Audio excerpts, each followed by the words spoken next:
Elkie was waiting to come back to the final table. Radar hold stings. Oh my God. Michael Adamo is the best.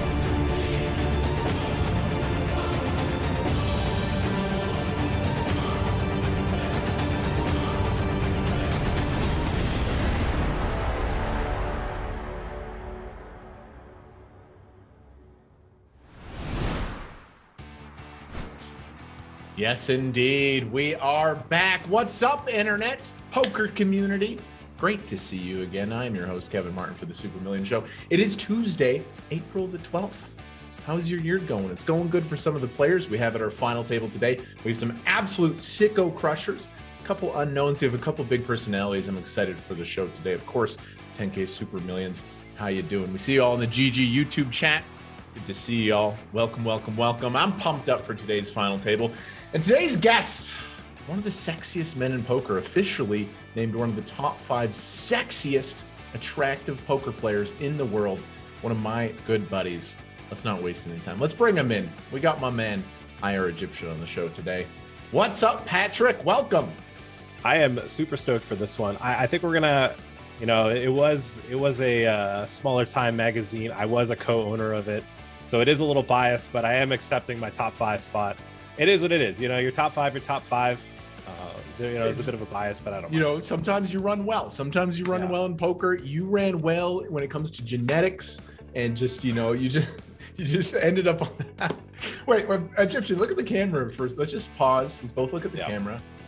Wow, if neither of us are talking, like which one's me and which one's Kevin? You know, twins. There's literally no really identifiable difference. I don't see any difference right now. I'm freaking out a little bit. Welcome everybody. We're gonna have an awesome show. Patrick's one of my favorites. I am one of my favorites as well, of course. And this final table should be an absolute banger. I say, let's jump in. Let's introduce today's players, the legends of the online felt to have made the 10K final table. This is not an easy final table to make. It's very, very difficult. I can speak on firsthand experience with how tough it is. Let's get the cards in the air. Let's check out who's playing today. Oh my goodness, Patrick. Oh, they've already picked their seats. We've skipped that part. It's a very fun lineup because with the, you know, the Super High Roller Bowls running in Cyprus, a lot of the players aren't. A lot of the usual suspects are busy playing 50Ks and 100Ks and don't have time to play online 10Ks on a Sunday. Yeah, that big Triton stop is taking up a lot of attention. I mean, my goodness. First of all, the first name that jumps out to me here is the chip leader, Jans, 4.5 million, bottom left of our screen there. Jans is an all-time poker crusher. I feel like he's gotten the better of me when I've played pots against him as well. I mean, he just has almost 100 big blinds. Going to be one of the big threats to take this down. And I was going to talk about Baruzzi, and it's appropriate time to bring him up. Baruzzi in the big blind with queen, and rock in the short stack. Baruzzi is a big part of our Super Millions community. Tunes in every single week, chats actively. Here he is, bit of a crusher. And he told me that he was going to make this final table one day and that he was going to win. So excited to see what he brings to the table here today. Yeah, he's become a pretty prominent part of the streaming community as he's got the queens here. Probably just going to be playing it all in, but he's emerged in the last 6 to 8 months and has become quite the staple in the Twitch community. And my lord, has he had quite the week, quite the month. He's had quite many runs where like one singular one, you're like, wow, this is a great month, but he's had like 13 of them as he is all in. Dude, I rated him the other day on Twitch, and he's a personality to say the least. Quite. Have you taken music requests from him? Have you taken music requests from him yet? I have not. I've not dipped that far. Yeah, oh, here we go. Okay, he's got the chicken beating the fish. Yes, that is the classic rooster booster. So if you ever tune into Baruzzi's community, it is the fine line between community / cult. I believe they actively pray to roosters. I'm getting that right. Like they actively worship the god that is the rooster booster. I'm not too familiar. It is full-fledged religion, in my opinion. And he's going to be trusting in the rooster booster today, I'm sure. Yeah, I think I jokingly brought up my disbelief in the rooster god, and I was cursed for the next 7 years of my life, like it was a old email chain in 2004. So I think it's things haven't been going as well since. This So is another character that is historically featured on his channel as well. He's waving hello. I think it's Ricky. I have a feeling like the Baruzzi snap cam is going to be active today, which I look forward to. Yeah, he did text me and let me know there's going to be a lot of interesting snap cams. I imagine he's probably one tabling. He doesn't have anything else going on, so the time frame that's in between hands, he's probably got a lot of time to cook up some snap cams, especially considering he's not streaming at the moment, focusing full set on this one. How as a streamer he makes this Super Millions final table? How does he not stream it, man? It's like such a big thing. I guess he just wants to focus, playing for a lot of money. First place prize, $370,000. Let's go. Again, lots of the usual suspects are playing some live poker. So yeah, pretty good prize pool, a little bit less than the couple last weeks. And here we go with Pablo Silva as well, a name that has just, it seems like he's always at this final table. Pablo Silva, just an all-time crusher. He's in second place. He's going to take down this one with a pair of eights. Patrick, who else jumps out at you as somebody that deserves a mention right away? Well, I mean, I think the first person I'm going to have to name is the person that ended my career in the WSOPC main is Nicholas Asted, Mr. Lena 900. Lena. he really did end my career. It hasn't been the same ever since he got me or stacked me and I got ninth, and then he proceeded to win it. You can't really talk about online poker and some of the greats without bringing up Lena. True crusher of the game. Just really has just always been at the top, and he's always been someone to look up to and watch. Pro Beers as well. Andres Nemeth recently won a super high roller in Cyprus. Still found time to grind online, but I always feel like Pro Beers is the type to put in those online hours. So I'm not surprised to see him out here. Those two are definitely some of the stronger ones that haven't been brought up yet. Couple of short stacks as well, setting up for a wonderful final table. Patrick, I have a feeling like I know what your answer is, but do you want to gamble with me? So I've told a lot of people this, but I think you should remember I am terrified of neutral levy gambling with you. I anytime I think about neutral levy gambling, there's a lot of things, but the clearest one is the marbles race with Ricky, where I mean you could probably remember it better, but somehow you guys had a $3,500 roll. It's just like that terrifies me. It's just like I'll be gambling for like $50. I mean, this could be a fun one here. We got Brazil on Brazil violence. Not to interrupt myself here. Flop trips versus a fun ace high combo. Okay, he does just slow play. Normally, like for chips early in a tournament, you'd pure raise this with the 5-4 for sure. But not surprised to see a slow play mixed in there, just because Pablo Silva has position. He has the massive stack. There are some ICM implications. And tell you what, he doesn't really have a good hand to barrel. He has the ace of diamonds, which is somewhat useful. But let's just see if this trap can extract more chips from Pablo Silva here. I think it's interesting. Dead. Yeah. I think Morgata here in the big blind. I mean, typically with ICM, you're going to be peeling a lot less offsuit stuff, so really won't have too much 4x. So I think when Pablo is going to be double barreling here, I mean, he min bets, so Morgata's calling range should be wider, which then, allows him to maybe barrel a bit. But I think after he bets twice and, Morgata, I'm assuming if check calls flop, check calls turn, probably is going to put him on a king and shut down. I think if Pablo had something like a king himself, it'd probably be a good spot to triple off and apply pressure on a king. I imagine. Yeah. Well, the ace of diamonds is good for the turn bluffs. It's now pretty bad for the river bluff because you want Morgata to have the ace high flush draw, but Morgata cannot have jack 10. This is an interesting pot here early. This does just give it up and sees that it was a good give up. 5-4 obviously was just going to snap Colony River. Morgata, another player that I see all the time across many different buy-in levels, including the high buy-ins, and they're spicy. They're a good player. I have battled with them many times, and they've gotten the better of me as well. Yeah, I think Dalton HB is other alias, one of the top Brazilian players from that region. Let's gamble a little bit, Pat. We got to gamble. Okay, a little bit. We're gambling. 3 hours. We're gambling. Okay, I got a couple ideas that I potentially want to try out with you in terms of prop betting. But staple of the show, let's each pick a horse. Let's each pick a horse, and if they win, that's the the best way to go. So, Okay.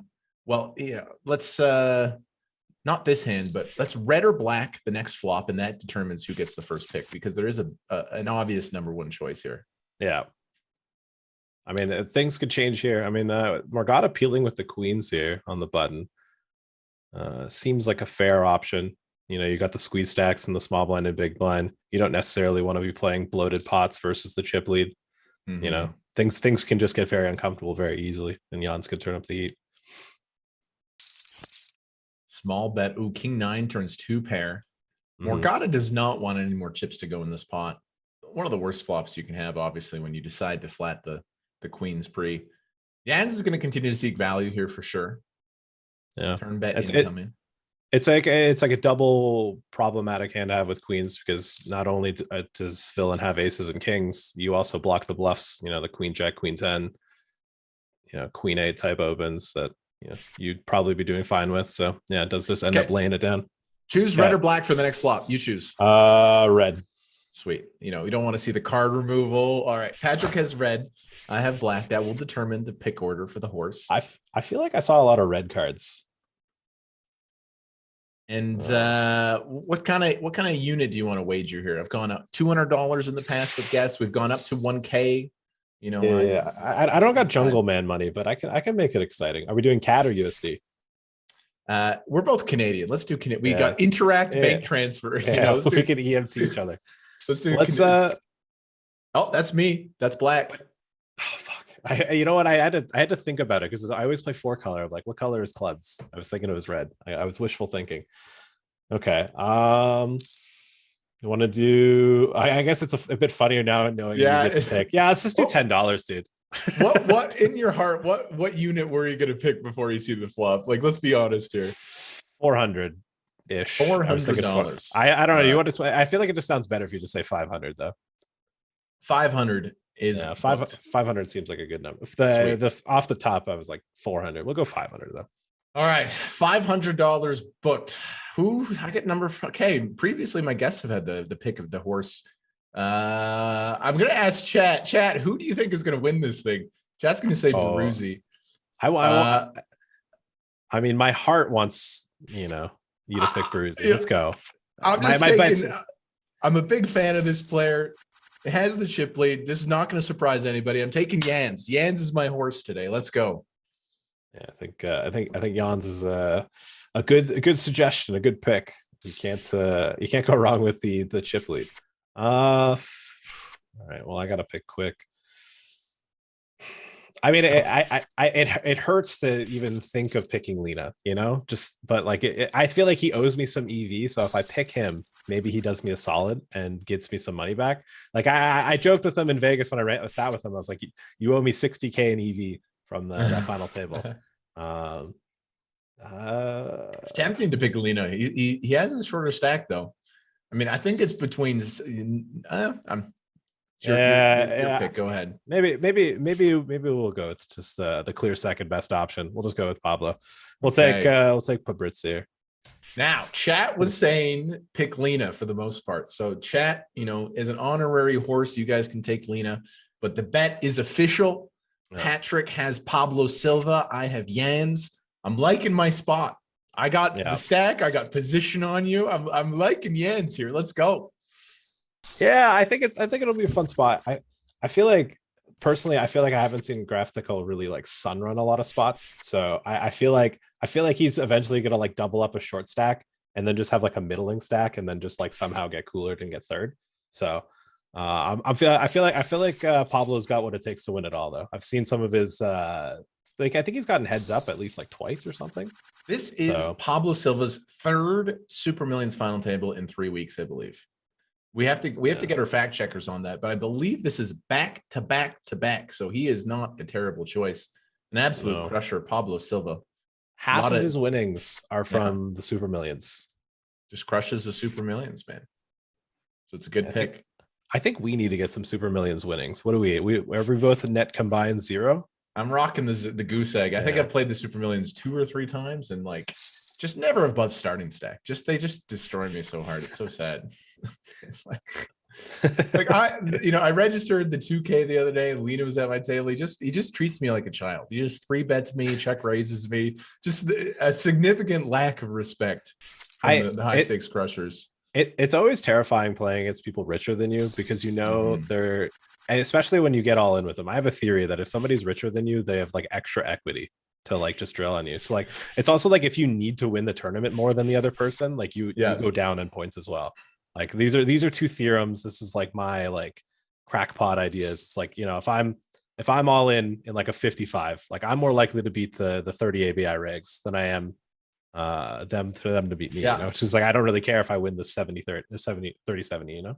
Now, I think that all checks out. I can confirm that sounds good to me as well. Also, I think you understand, if anybody else wins this final table, it's a chop on our bet. But yes, absolutely. Unless you want to pick two players, unless you want to, let's keep one horse each. That just a little simplified. As the show progresses, I have some opportunities. I want to test out some potential prop betting as well, if that interests you down the road. Lock stock raises 1.2 million. Morgana defense. I'm going to check, bet, fold. That is my wild, unbelievable prediction here. Yeah, I think lock stock. I think it's the one true unknown player for this final table. I think everyone else I've got a decent amount of history with, and then the Spaze 411. I feel like he just always makes this final table every time. Like I check a replay, he's here. So I think at least, he plays like the high stakes all in or fold, and then plays this as well. But yeah, Lockstock is the only person a little bit unfamiliar with. Rotterdam in the chat. What's up, Rotterdam? What's up, man? Rotterdam says do snake draft. No, it's fair, dude. We flipped for order choice. Very fair. Very, very fair. You're going to see a lot of action from the chip leader here. Queen 10 in the cutoff is going to be not even the bottom of the open range. Probably opening Queen 9 off, Queen 8 off. Yeah, should be getting pretty spicy. I mean, I think one challenging thing is like Pro Beers is probably the type that's going to be the least likely to respond super tight. Like he'll be reasonable, but he's not going to miss spots to 3-bet jam on you, so you got to behave a little bit. Jan's with a good open here with the Queen 9, taking it down. And this is the benefit of having a decent chip lead and everyone being a little middling. You've got a lot of 18 to 30 big blind stacks. No one's really looking to, be the 9th place finisher, especially these like 30 big blind stacks. It's not on them to do anything. It's on the shorter stacks. You can see all players locked up 52K. You can see the first couple ladders. They're there. We got an interesting open jam here for what I think is 16 and a half. It can't get uncomfortable opening under the gun, but I think one of the problems with open jamming here is you end up, you got 8 other ranges that kind of just have easier decisions as well. Mm-hmm. But it does simplify things really simple. You open jam ace king. It's pretty hard to be behind in those spots. It's hard for someone to have aces or kings. We're going to see a lot of this from Jans. The open, so far, there's, people have been carded behind, but this is his 4th already. Single raise pot, just raises, takes it down. So clean is the chip leader when you're getting these clear opens and nobody resists. It just feels like, you just feel like such a boss. Yeah. I think it's like you watch stuff like this, you watch the chip leader just take it down, and then if you try to do it like in your own game, sometimes you like min raise, just immediately 3-bet, or like you min raise, button calls, big blind calls. You're like, what the, like, come on, behave. Pablo, my horse getting in the mix. Every 3 hands Jans gets, Pablo gets one. I think it's only fair, Kevin. You got to cut me some slack here. Blinds are up. 30K, 60K. Patrick, how have your personal poker results been the last six months? How have you been doing? Can we no comment that? Can we just skip to the next question? Pass. All right. So sometimes when you shark scope, people are like, "Wow, this guy is graph. Holy! Like, how does this guy afford it?" Yeah, it's one of those. There's been, I am a big Patrick Tarda fan, and especially because we started playing around the same, pocket aces for Pablo Silva. Yeah. Dude, you crushed so hard for so many years. If you're in a little downswing, I have no doubt that will be short and temporary. To simplify, it's getting big, but it is what it is. You want to play with the big boys. You're gonna have to pay the price sometimes. This is a fun spot here for Pablo limping in. Ooh. And naturally you're gonna see Jans apply pressure on the limps. First, second. I'm curious. I'm pretty Oh, sure Pablo's aces going for to three bet. suited. What's a size going to be? Because it's Yeah. awkward. They're like 60 deep in a spot where, if they do end up playing a big pot, it's for the lead. Yeah. Look, 3.5x. Just immediately sits Jan's down. Yeah, no reason to slow play there. The limp raise. No, absolutely not. Ooh. Jack, good to see you all. Ricky Martin, Brett Chief, Pio Ska, HB Stretch, David M. Good to see everybody. How you guys doing? If you guys can help us out right off the get-go here, can you drop us a like on this video? That would help us out immensely. Make sure you're subbed to the GG YouTube channel as well. You're going to hear me repeat that about 7 to 50 times during the show, somewhere in that range. It does help us out. Yeah, this is predictable, ways in the big blind. Squeeze jamming the ace king. I think Jan's peeling the deuces, fun spot as well. I was kind of curious what he'd end up doing. If it would peel or just fold. I think Morgata opening off of 50 is probably going to be fine enough, and he's going to behave enough. Notice Lena just mucked the 7-7 UTG +1 there. Did you see that? Yeah, and I think it makes sense. I mean, if you look at the later positions, Pablo in the cutoff, Jan's chip leader in the big blind, and Morgata on the button, and Morgata in the big blind all have significant stacks. It's like, I think, under the gun 1 is probably one of the worst spots for him to open, because it's all the biggest stacks are in the worst, the most likely to play you spots. And I feel like typical reads on most of the top Brazilian players is they're not going to let you get away with stuff. They're not just you open. Oh yeah, I'll just pass. No, you're usually getting 3-bet. Fun one brewing here with the flop check back. I think when you I think when you check back flop, you kind of have to continue in these spots. You're giving, you still have good equity. You have the straight draw. You have the 2 overs. And big blind really shouldn't have too many 3s and deuces that peel, or 4s. So it is a fun one. Flush does come in here for Morgata. This is a fun one. Goes pot. Pot's turn, almost pot's river. Now, ace jack here hasn't snap mucked. Whenever people do this out of the big blind, like, of course they have it a bunch, but they also just have bluffs as well. Quickly folds. Morgata, quick little start to this final table. They're up to 3.3 million. Yeah, not a bad start. Yeah, it's an uncomfortable one there for Pablo, and I think Morgata, it's still like a I'm not sure. I guess we'd probably be value betting big with all of our good hands if we're going to bet that size with the jack high flush. Probably bet that size with full houses too. I'm not sure if he's going to have a mixed strategy of maybe a small to 3-bet jam full houses or something small with trips on that river. This is an interesting one. Andres Nemeth peels the open under out of the big blind. Now he probably thinks that Lockstock has a pretty tight range here, opening off a 20 from early position. And we can see Lockstock has ace. This honestly might be like one of the worst suited aces Lockstock opens here. Yeah. What is Andres going to do here? Yeah, I feel like if you're the type to peel 6-5 off here, you're also the type to probably check raise. Yeah, in my heart, I probably would have ended up folding. So I feel like if you're the type to peel here, you're the type to just put pedal to the middle. And it is still an uncomfortable spot here with ace 10. Very uncomfortable. I guess he could still have ace jack peeling pre, but like ace jack off, probably still ace jack suited. I don't know about ace queen. That seems a bit closer. This call about 65% pot bet if he shoves. Yeah, you just got to be terrified here with this. Oh, he does shove the 6-5. This is spicy. This is aggressive versus a super nutted range. It gets snapped pretty quickly, and Andres needs help. The deuce or the 7. Will we get our first pay jump? It's a 2-sider. No. Have our first pay jump. GG to Andres. Went with the aggressive line there. To be fair, I think some folds can come on the turn, but obviously ace 10. Ace 10 just didn't even think about it. Kind of snapped it in there. Andres Nemeth, an all-time crusher. GG. 9th place finisher for $52,000. Talk to us about the turn shove, Patrick. What do you think? It's always a tough spot because, like, you're still gonna have like 2 pairs. Oh, as we've got I'll take a moment here. Tell you what, you know, the props from Baruzzi are unlimited. He's got that tickle trunk, that Mr. Dress Up tickle trunk. You know, you never know what he's going to bring to the snap cam, dude.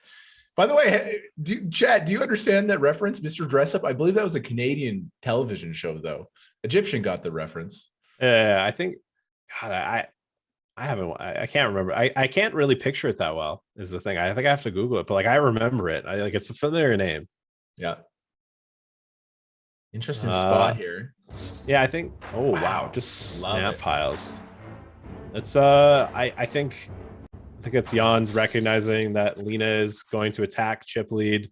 You know, he like I think everyone's self-aware. You know, Jan's is going to be opening wide. He's self-aware too, and I think we've talked about before. You know, Lena's the type to attack. He's the type to he's gonna play hands well. He's gonna do what needs to be done. He's not gonna miss spots just because he wants to find ladders. He's playing for the dub, and Jan's decided let's put it all in. Love it. Love to see that aggression.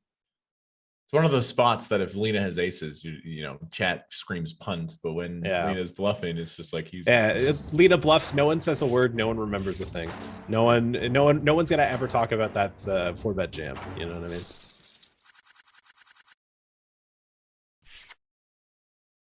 I will say Wizen in the chat or on the table. I did get to play with him yesterday. We had a couple deep runs together, and I asked him if he wanted any shout outs for this, and he told me to shout out to the Fragrance Army.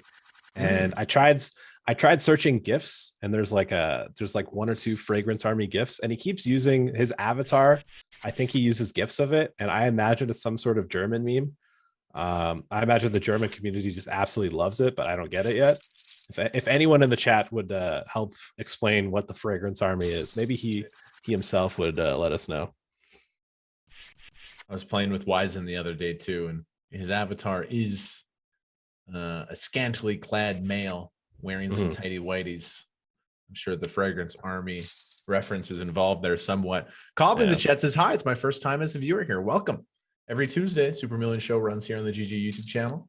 Hit subscribe if you are really impressed with the content. You can turn on that notification bell. Come hang out every Tuesday as we have a battle here between 2 of the bigger stacks. Button opens, small blind flats. Yeah, Jan's getting in the mix here. Yeah, King 7 uncomfortable flop. One of the better checks for Button for sure. Yeah, there's a lot. I think it can be uncomfortable too. Like you if you barrel flop, you're probably gonna have to barrel a lot of turns, and it's just gonna end up being spots where you just pick up equity and never really turn anything nutted. Pretty sure checks 8-9 twice. can go for some sort of value here, facing the turn check. Probably not I agree. Big size, but he does go the he big does size. I think it's probably better to pick a big size here, because I don't think in this shoes Pablo's not going to have a queen. He's not going to have, I think 9s, 10s, jacks would have showed up prior. It's not like Pablo's going to start slow playing aces and kings. So like sometimes he value cuts himself if Pablo decided to check back an 8, like, king 8, ace 8, but that seems pretty unlikely too. Like Jan's kind of just has the effect of nuts, unless there's some ridiculous, Pablo rivered, ace deuce trips. But even then, that probably still bets a prior street. I actually, I think, you could go small and just target Pablo's exact range, but if he's got a hero call, he'll probably end up calling the same. So it's a nice bet from Jan's. I'm curious, we saw Pro Beers defend 5-6 off of 11. Is Morgado going to defend 7-5 off here? I think he's deep enough where it's probably okay-ish. But you still probably don't necessarily want to tango. Yeah, and he does just fold. Yeah, I think Andreas is the type to just play for the win, where doing a lot of final table work. I've fortunately I've had a great coach in Greenstone 25 back in 2020, just hammer home how tight you need to be on final tables, and that I've been taking that with me ever since. Knit it up, tight is right. Yeah, everyone is trash talking him too. They're like, wow, look at this Greenstone guy, he's overfolded and big knit, and then like a year later everyone catches on. It's like he was ahead of the curve. Morgado with the shove, applying pressure versus Lena. That's one way to play against Lena, just like shove blind on blind, and he's just as handcuffed. There's actually in the 2K day 2, there was an interesting hand with Lena and OOL. I think, yeah, he was on your big FT. Oh, well, yeah. So Colossus those two guys played an interesting hand where Lena 20 effective, Lena limps blind versus blind. OOL makes it 3 big blinds. Lena makes it 6. OL makes it 9. Lena jams. OL snaps. Lena's got king deuce off. OL's got fucking ace king off. So they amazing. just Leveling each other. Yeah, and Lena's the type to get hood. So if you give him the opportunity, he'll take it. But if you just jam pre, could be a bad spot for our chip leader here. Let's see, a 9 is dead. Jack is dead as well. How does Wisen just flats? Okay. Yeah. I think I was kind of curious because when you're like 28 here, it's kind of awkward just to jam pre. You're not going to be jamming pre with a lot of things. You're definitely not going to jam pre with aces. But yeah, and there is, Lena's under 20. Spaz peeling queen jack off here out of the big line too. Interesting 3-way action here. Yeah, Patrick, did you see my hand the other day where I 8-bet aces? I couldn't have been prouder. It's just such a cooler too, because he's gonna have a lot of bluffs in his range too, and he just has kings. Like, come on. Like sometimes when you do that too, you just end up you just get it in, and he has like ace jack off, and you're just like, oh, okay. Like I feel like it's more often going to be that than what ended up showing down. If you guys want to see a funny hand, I played the 8-bet yesterday with the ace. And I posted it to Twitter. It got quite the pop. It was quite hilarious. 9's here, small bet flop, Wisen calls, another kind of smallish turn size. Jack's got to feel slightly uncomfortable here, but not going to fold to this size. I feel like I'd be pretty comfy if I've got jacks. Very now I'm really comfy. Yeah. Now it's, Jans is going to have king 7 here, probably king 4 suited, but let's be real here. He probably doesn't have that, and the vast majority of different hands is going to have. I imagine this will go check. I'm curious how greedy he's going to be in position here. I think that's going to be, the telltale factor here. Like, does he jam? I mean, I don't think Jans is going to check too many strong kings, but he still could have like king 10. I don't know. I'm curious how greedy he's going to be here. What a river card for Wisen. It's also pretty tough for him to have bluffs as well. Just like absolute. I mean, he's going to have like spade draw, like ace queen suited, maybe if he's not jamming pre, ace 10 suited. Ace 10 suited might not even peel. Ace jack suited is just a better hand, like ace jack spades. I can't imagine we're going to see a hero call here, because he would need to expect him to turn like 8s into a bluff. Yeah, just the fold. Well, good fold from Jans. Well done, Mr. Jans. Ooh, could be spicy here. Pablo Silva with ace queen, lock stock, 30 big blinds with the jack on the button. I wouldn't be shocked to see lock stock just flat here though, with the presence of multiple short stacks.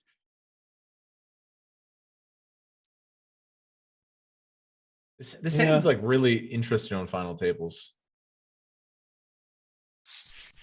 It does he goes non all in. Picks the just under 6 big blind size, 5.5. I wonder if Pablo just piles it in.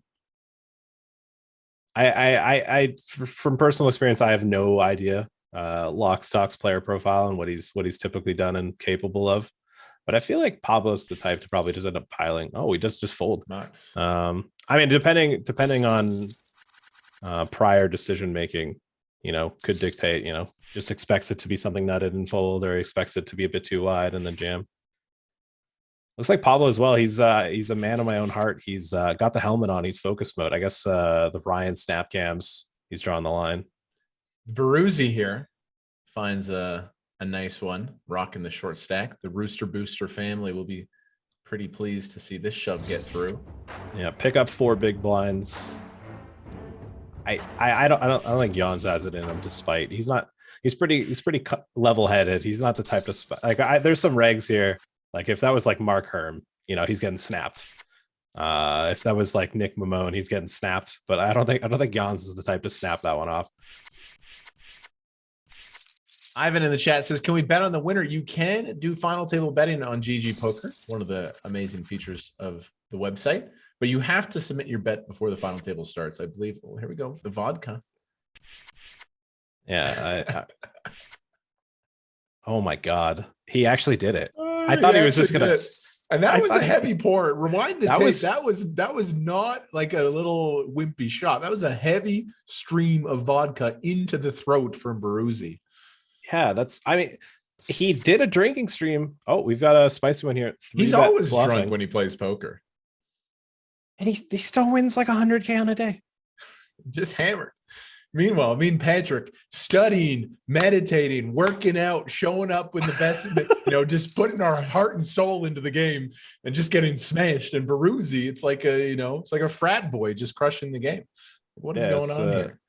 And he's the online version of Sean Deeb, just a little bit healthier, but I think this is going to be a fun one here. I feel like Pablo. It feels a bit aggressive to peel here. You got no backdoors. Yeah, like you have a bit more sets. I mean, we know Jan's going to be peeling pairs probably more frequently, and he does just take it down. Jan's applying pressure, and he's making me really like. Maybe we should have taken Morgana just because he has position on Jan's. Like, this is not good. Pablo's lost a good chunk. We need a cooler. My bet's looking pretty good. Again, if you guys are just joining us, I got lucky with the red flop. I got the first overall pick. I didn't do anything risky. I took the chip later, and so far it's looking pretty nice here. And look at this. Just these nice playable flops for Jans. Now, 7-8 feels like a mandatory continue versus this size. It could be a spot to get out of line because you are going to, I think versus button, you're going to have a bit more 4x. This hand, I mean, you'd obviously rather have suited, but you'd also rather have a 4. That's he does just check call. Jans is drilling it, just not even just the straight with the backdoor flush draw too.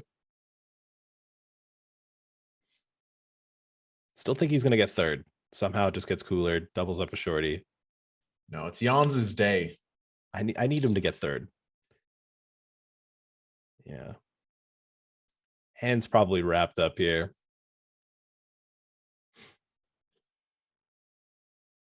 I mean, Morgana's got a pretty comfortable at this point. I mean, the blinds are about to go up to, I think, probably 70K big blind. So we'll have just over 40 big, but it's like a comfortable 40 bigs with position on chip lead. I mean, he's thinking about it. This would be poorly timed, but understandable if he doesn't decide to attack. I mean, I probably wouldn't, and he does fold. But again, I didn't make it to this FT, so I don't really get to say what you can or can't do. Ooh. Queen for Lena. Chat is very observant. Chat says, what's going on with the time banks? Why are they all? That is interesting, and I don't have an answer for that. Usually the time banks are 15 minutes for the final table. I think everyone got 6, which is really strange for the Super Millions final table. Maybe it has something to do with the number of runners. Sometimes maybe in the software. Turbo it up. Just make your decisions. Yeah, we got lives to live, Send everyone home early. All right, Lena electing just to rip it.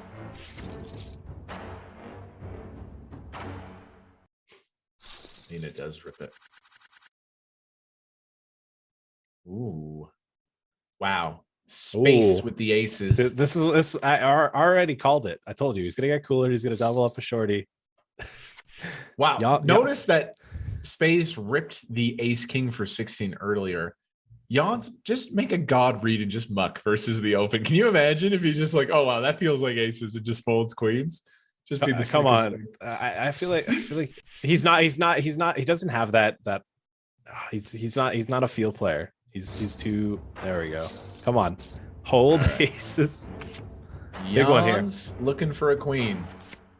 There's one queen dead. The queen of spades was folded, so needs to find the queen of hearts. It needs to be red to start. Red paint. No, boring. There you go. Yeah, I mean, power taken away from Jans. Queens versus aces. You like honestly, obviously, it's a very standard 3-bet get in. But like when somebody has such a defensive rip earlier on the final table, and then they all of a sudden min raise off of like 10 under the gun. Yeah. I don't know if the ace king's showing up on stream yet too. That could play a factor. Yeah. I feel like if that ace king had showed up on stream, I feel like that does make it a bit easier. Also, like opening off of 10 under the gun is always just like alarm bells. Like if I'm sitting there with queens, I'm just like, I'm punching air. I'm like, you got to be kidding me, dude. I mean, but we also, we see Ryan here, Baruzzi. He's open king queen off under the gun off of 12. Baruzzi's a different animal, though. This could get interesting. If the man who is snap camming video of him shotgunning vodka straight into the esophagus, I would widen his range up a little bit with the under the gun open. That's my read on the situation. I think it's a good hand to use too. You block a lot of the things that are going to attack you and jam on you. No one's really going to try to get too out of line versus the 12 big blind open as well.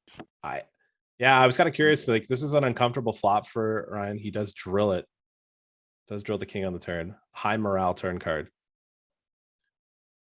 I mean, Jack 10 picks up the double gutter here.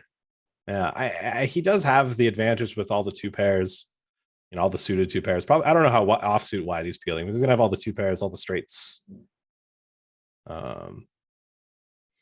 But it is. I'm curious turn sizing. I feel like he might just jam. There's so many draws. There's so many good things out there. You probably expect your opponent. Yeah, it's like an uncomfortable SPR. It's like 1.5. He does go for the milky half pot size, sort of. Takes the pot down. Baruzzi. Yeah, that's uncomfortable. That's a fun one. Baruzzi picks up a needed one. Space finds the ace king suited immediately after. Chat going crazy for Baruzzi. I think the fan favorite so far. I mean, how can you not?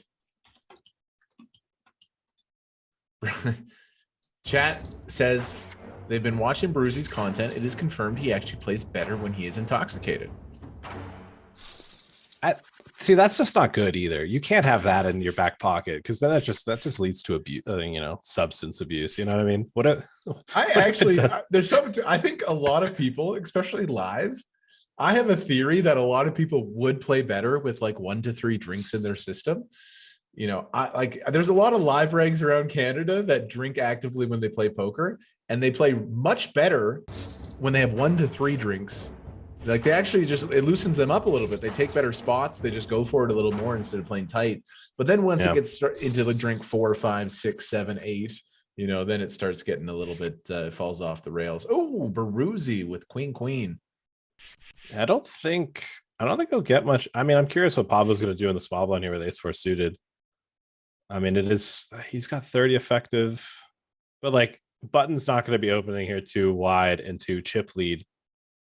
It's just not the person you want to be playing pots with. So he's going to probably be pretty tight in general. He does size slightly up his open as well. I feel like we could see him try to rejam here, but I'm hoping he just folds. I'm praying he just folds. It's kind of a tempting one to because raise. That's going to commit his stack versus Baruzzi. I feel like the tank here is purely to prep the snap gam, and it's not pretend tanked. It's just, he's all in. Chat, big moment for your horse here. He has the best of it for 2 million chips.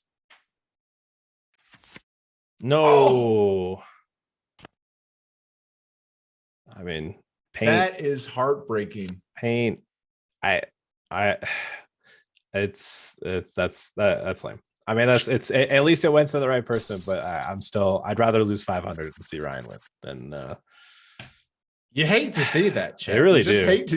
That's the heart of the FT right there. It's just gonna be boring. Brings the energy, brings the personality, spins up his short stack, gets in the queens versus ace 4 suited for 2 million, and just is out. It's just like it feels like a significant lack of justice occurred. History is written by the victors, Kevin. That's you got to win your 70-30s. That's lame to see. It really is. That is such a high equity all in just to get beamed. So sick, so unlucky. Undeserving, but GG's. The chips went to your horse, but it's I don't think that I didn't. Once the flop got dealt, the immediate was no. You really do we shut down the stream now? To protest that flop? Let's rerun it. Run it twice. That is, I just feel so. I just hate what happened there. I mean, maybe we need to start rigging these for the streamers. Come on, like rig it for us, rig it for Ryan. We should actually just rig it for content creators. I think it's good for everyone, you know. Like first off, I benefit financially because I get to win tournaments. That'd be great. I feel like I'm proof that like they don't rig it for players at the moment. Me too. Everyone in my stream too. He just runs so good. They just, you know. I do like the King 5 off 3-bet there. I think that was spicy. I think Lena, I guess, probably just expected to take a couple steals. I mean, it's interesting. I guess Lena's going to be opening the blockers, which makes sense. And like the small pairs, like they don't really block what can attack you with. So they'll steal like with the King Jack, but he'll fold the 7s, and then yeah, I mean, Morgana, knowing Lena's the type to still make aggressive plays opposite 3-bet. I don't think we'd see Morgana do that versus Lockstock or a space, but fun times. Look at Jans take the King 8 off. Yeah, I'm curious if we see him with like 10-6 off. Like how deep does it go for him? Because there's some players like 10 deuce off gets open, but you know, you got to behave sometimes, right? Especially with cards up. Cards up, you have to show a semblance of behavior. There's Baruzzi in the chat. He says, I'm boycotting the stream. GGPoker betrayed the rooster god. That was painful, Baruzzi. That was very painful. Undeserved. I'm curious if we see an ISO here. Sometimes. Not, yeah. I think a lot of things that would probably limp call as well might just jam pre. So, or at least show some aggression pre. So it could be a spot to attack. At the very least, should see a bet here on the flop with the 8-7 or 8-8-7.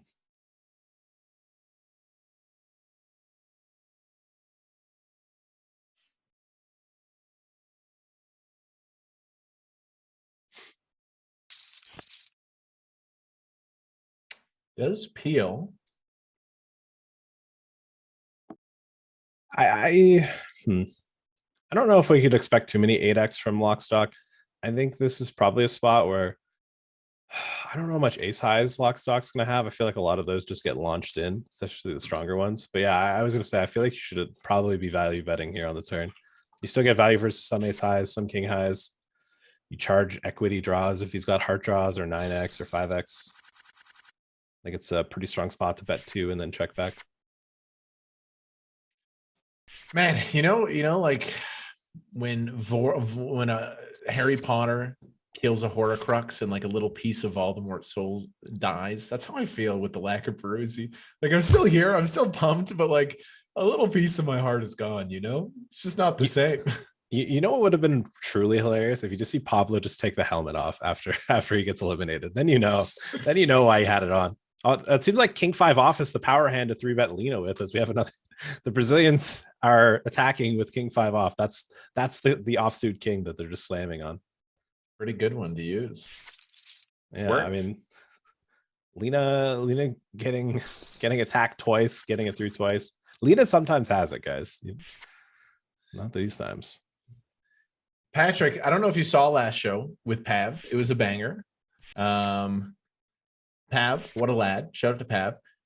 While the show was going on, there was an $800 ring event going on GGPoker, and I kept looking at it, and everyone's like, play it. I was like, no, respect for the show. I'm not going to multi-table and do commentary at the same time. So I waited till it was over.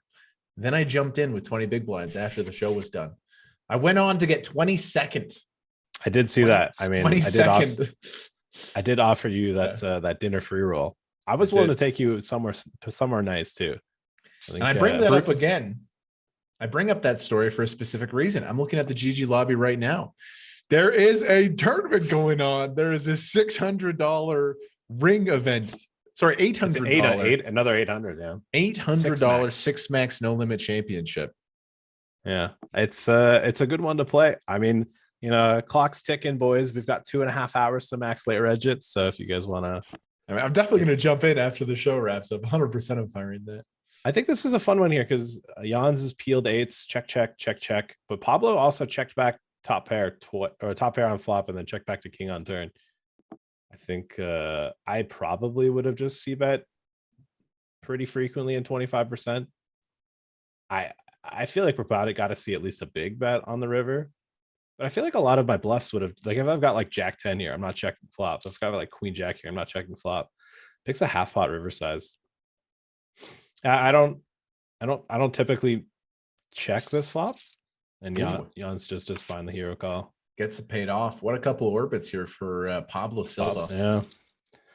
Yeah. You know, run good, play good. That's a recipe for success right there. Patrick, by the way, you mentioned the mute helmet. I see you with the mute helmet all the time. I haven't figured out how to put the mute helmet on. I feel like I've explored every crevice of the GGPoker website, but I actually don't know how to put the mute helmet on. Can you enlighten me? So open the chat and there's like a ... and then you can turn off observer chat, put the helmet on, and there's like another option. I can't remember. Gotcha. Off the top of my head.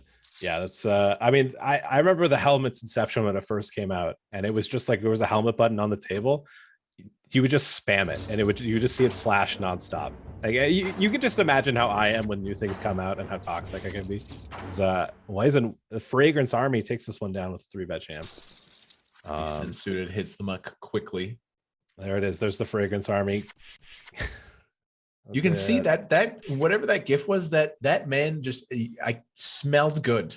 Like he just looked like he smelled very nice.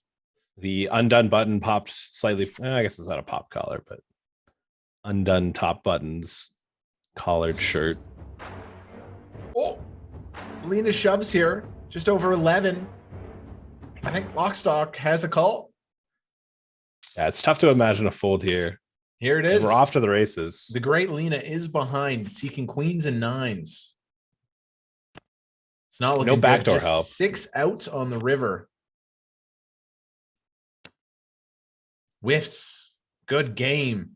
To one of the game's best. Just wasn't his final table. He kind of got attacked by 3-bet bluffs when he had the bottom of his opening range. And then a pretty standard shove there, runs into it. Good game. I'm not going to shed any tears. This man has had more poker results than anybody. I have no sympathy. No, there's definitely no sympathy for me either. I'm glad he's gone. Get him out. Get him out. Good game. He ruined my career, Kevin. You got to anti-sweat him from here. You know, when people anti-sweat you, that's because you're a fucking god. That's, excuse my language, Super Million Show. This 18 plus, right? I get... Dude, one of my favorite moments hosting the show was you know, I did 3 shows, just clean cut, very professional. And then we got Elke on for the 4th show. And instantly, as soon as his mic live, he's like, so sick, fucking find a table. It's so 10K. You guys are fucking great. Like, and he just, you know, in his typical Elke speak, it was like, all right, the lid is off in terms of the occasional swear word usage. Elke gave us the green light to use whatever profanity we want. I'm curious what Pablo's going to do here. I feel like this is a hand he could end up using as a 3-bet bluff. Ooh, this could be trouble. Strong top pair, backdoor flush draw. Any queen, ace. Look at the suits of the aces as well. It's like so perfect on this board. Any queen of diamonds on the turn? Queen of diamonds, deuce on the river. How about that? No, no deal. Yeah, this is a fun one here for Pablo. 10 of diamonds. It's close. Yeah. It's like, I feel like this doesn't end up becoming a situation where Pablo gets stacked, but it's still going to be pretty uncomfortable. This is a pretty pristine run out so far for Jans. We're going to see a bigger size on the turn. Yeah, I wonder if he goes like 720,000. 720,000 is my prediction. I think 850. Let's see who's closer. Oh, Patrick, too good. Yeah, he's picking the. I guess he's scroll wheeled it because he's playing in big blind, so he scroll wheeled to the half big blind there. I think the geometric size is the nerds like to say. Yes, the geometric. We want to proportionally size our turn bets to get the exact correct size on the river. You gotta go 2E here to get 1E on the river. Yeah, I mean, That's what I said. That's what they actually sound like, though. The poker Yeah. drinks. It's absolutely correct. I've got a pretty spot on nerd impression. I can't imagine why. I feel like Jans is going to play for stacks here. It does seem tough to expect Pablo to hero off like an 8 or a 10, which could end up making Pablo a hero. This is an interesting one because I don't think Pablo's going to have 7-9. Pablo's probably not going to have too many straights in the spot. I mean, Jans is justifiably so, giving it a bit of a think. Yeah, and he does play for it all. I'm terrified because I won't be absolutely shocked if I see a call here. Does Pablo hero here with the queen 8? This is sick. Yeah, because he doesn't have a lot of time bank either. You know, he's got 3.5 minutes and he's got a full final table to play too. He might make a quicker decision because of it, but dude, it's so easy to give Jans so many bluffs here. But if Pablo calls and is wrong and is out, it is like an absolute ICM disaster. Yeah. Just and he does fold. But if he calls and wins, he's super chip lead and probably wins the whole tournament. This is true. All players locked up 110K. Plan for that 370. Six-figure club. Six-figure club official. Wow, Wiseman has had some nice premiums in the blinds. I feel like we're just going to see a jam here with ace king off. Maybe ace king suited, you get cute with like a small 3-bet, but ace king off is just always the simplified. Let's just go all in. Usually fine. Oh no, I was wrong. He does pick the small. That is a surprise to me as well. Oh, I mean, I don't know if I don't know if we were both seeing the scroll wheel there. That was a little nerve wracking. I don't know if you've seen clips from previous shows, Patrick, but a theme that has been presenting itself as the weeks go on is high stakes players disconnecting at the final table. We've seen multiple hands mucked. We saw queens hit the muck pre from a disconnect. We saw some guy peel flop 2 pair, check. Oh my God. Muck. Wow. But the induce gets through. Fragrance Army with a huge spot here. Jans needs a jack. Bad timing. Queens or jacks. Wow. Ooh. Why isn't a snap river ripper too? He doesn't slow peel. You're somebody that like snap rips it too. You don't baccarat peel it ever. Sometimes depends. That was surprising. Jans bit on the bait there pretty hard. What do you think about that 4-bet shove with king jack? I guess he's probably. I mean, I wouldn't have thought he would have induced ace king off. I mean, I personally would have just jammed it. So I would assume that Jans probably doesn't expect the inducing range to be too wide. He does block some of it with blocking jacks, blocking kings, blocking ace king suited. It's probably not the worst combo. I think of these, like, especially in ICM, these like 4-bet jamming blind versus blind stuff. I feel like it's gotten a bit more Wild Westy because people have realized that people raise wide in certain spots and they 3-bet wide. It's a not always concrete what people are going to 3-bet. Some people 3-bet different stuff. Yeah, so I'm gonna no comment it. I think it's he does it, so I think it's probably reasonable, but it's an uncomfortable one to say the least. Just bad timing. Again, when you take your shoves against those polarized 3-betting ranges, you either like run into the value portion or you just get the bluffs to fold. Yeah. So it always looks a little spewy when you run into the strong portion of that range. But Carlencho, good point. There's lots of people watching, only 100 likes. Come on, guys, let's hit that like button. Patrick's content career just like literally depends. His GG contract's coming up, and they're going to look back at this video and they're going to look at the like ratio. And if you smash the like button right now, that is potential future EV in Patrick's pocket. So help the lad out. Like they're comparing me to Elke, and if I don't do similar numbers to Elke, like I'm gone. It's over. Like they've already got one Kevin. What do they need Kevin 2 for? You know what I mean? Like it gets a little redundant at some point. So please think about me. I don't have a family yet, but when I do, I'm going to need to feed them. And you know how I'm going to feed them? With the likes for this video. Please. Like, I want to see likes. I want to see the number to zoom up. We've already hit 127. Let's just hit like at least 150. Help Patrick buy groceries for his future children. If you like the video, inflation. It is literally milk, groceries, staples. You're filling his pantry for his future children. We've hit 150. I think we can hit 200 in the next little bit here. Feed the kids. Dude, by the way, if you haven't had a chance, Patrick, There is a Alan Kessler tweet. By the way, Alan Kessler on the chainsaw on Twitter. There was a beautiful tweet today where some guy shoved 30 bigs with ace queen, and Alan was quick to display his disgust with the play.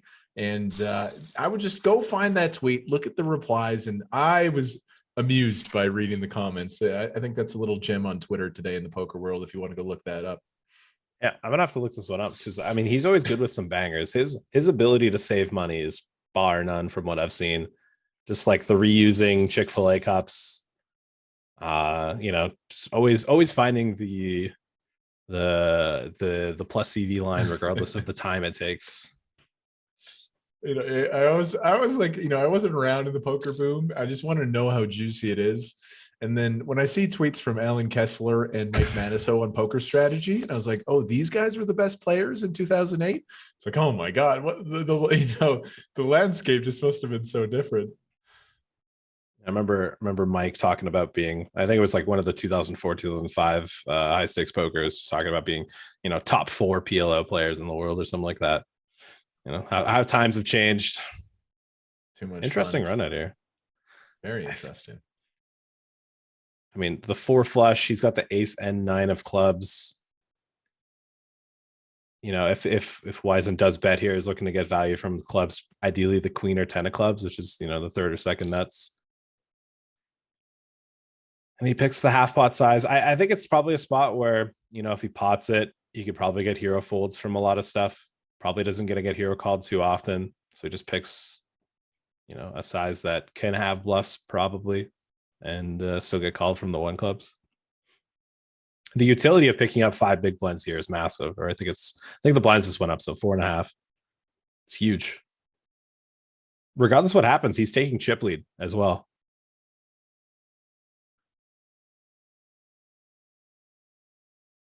It seems like a tough spot to hero because I think he does find the call.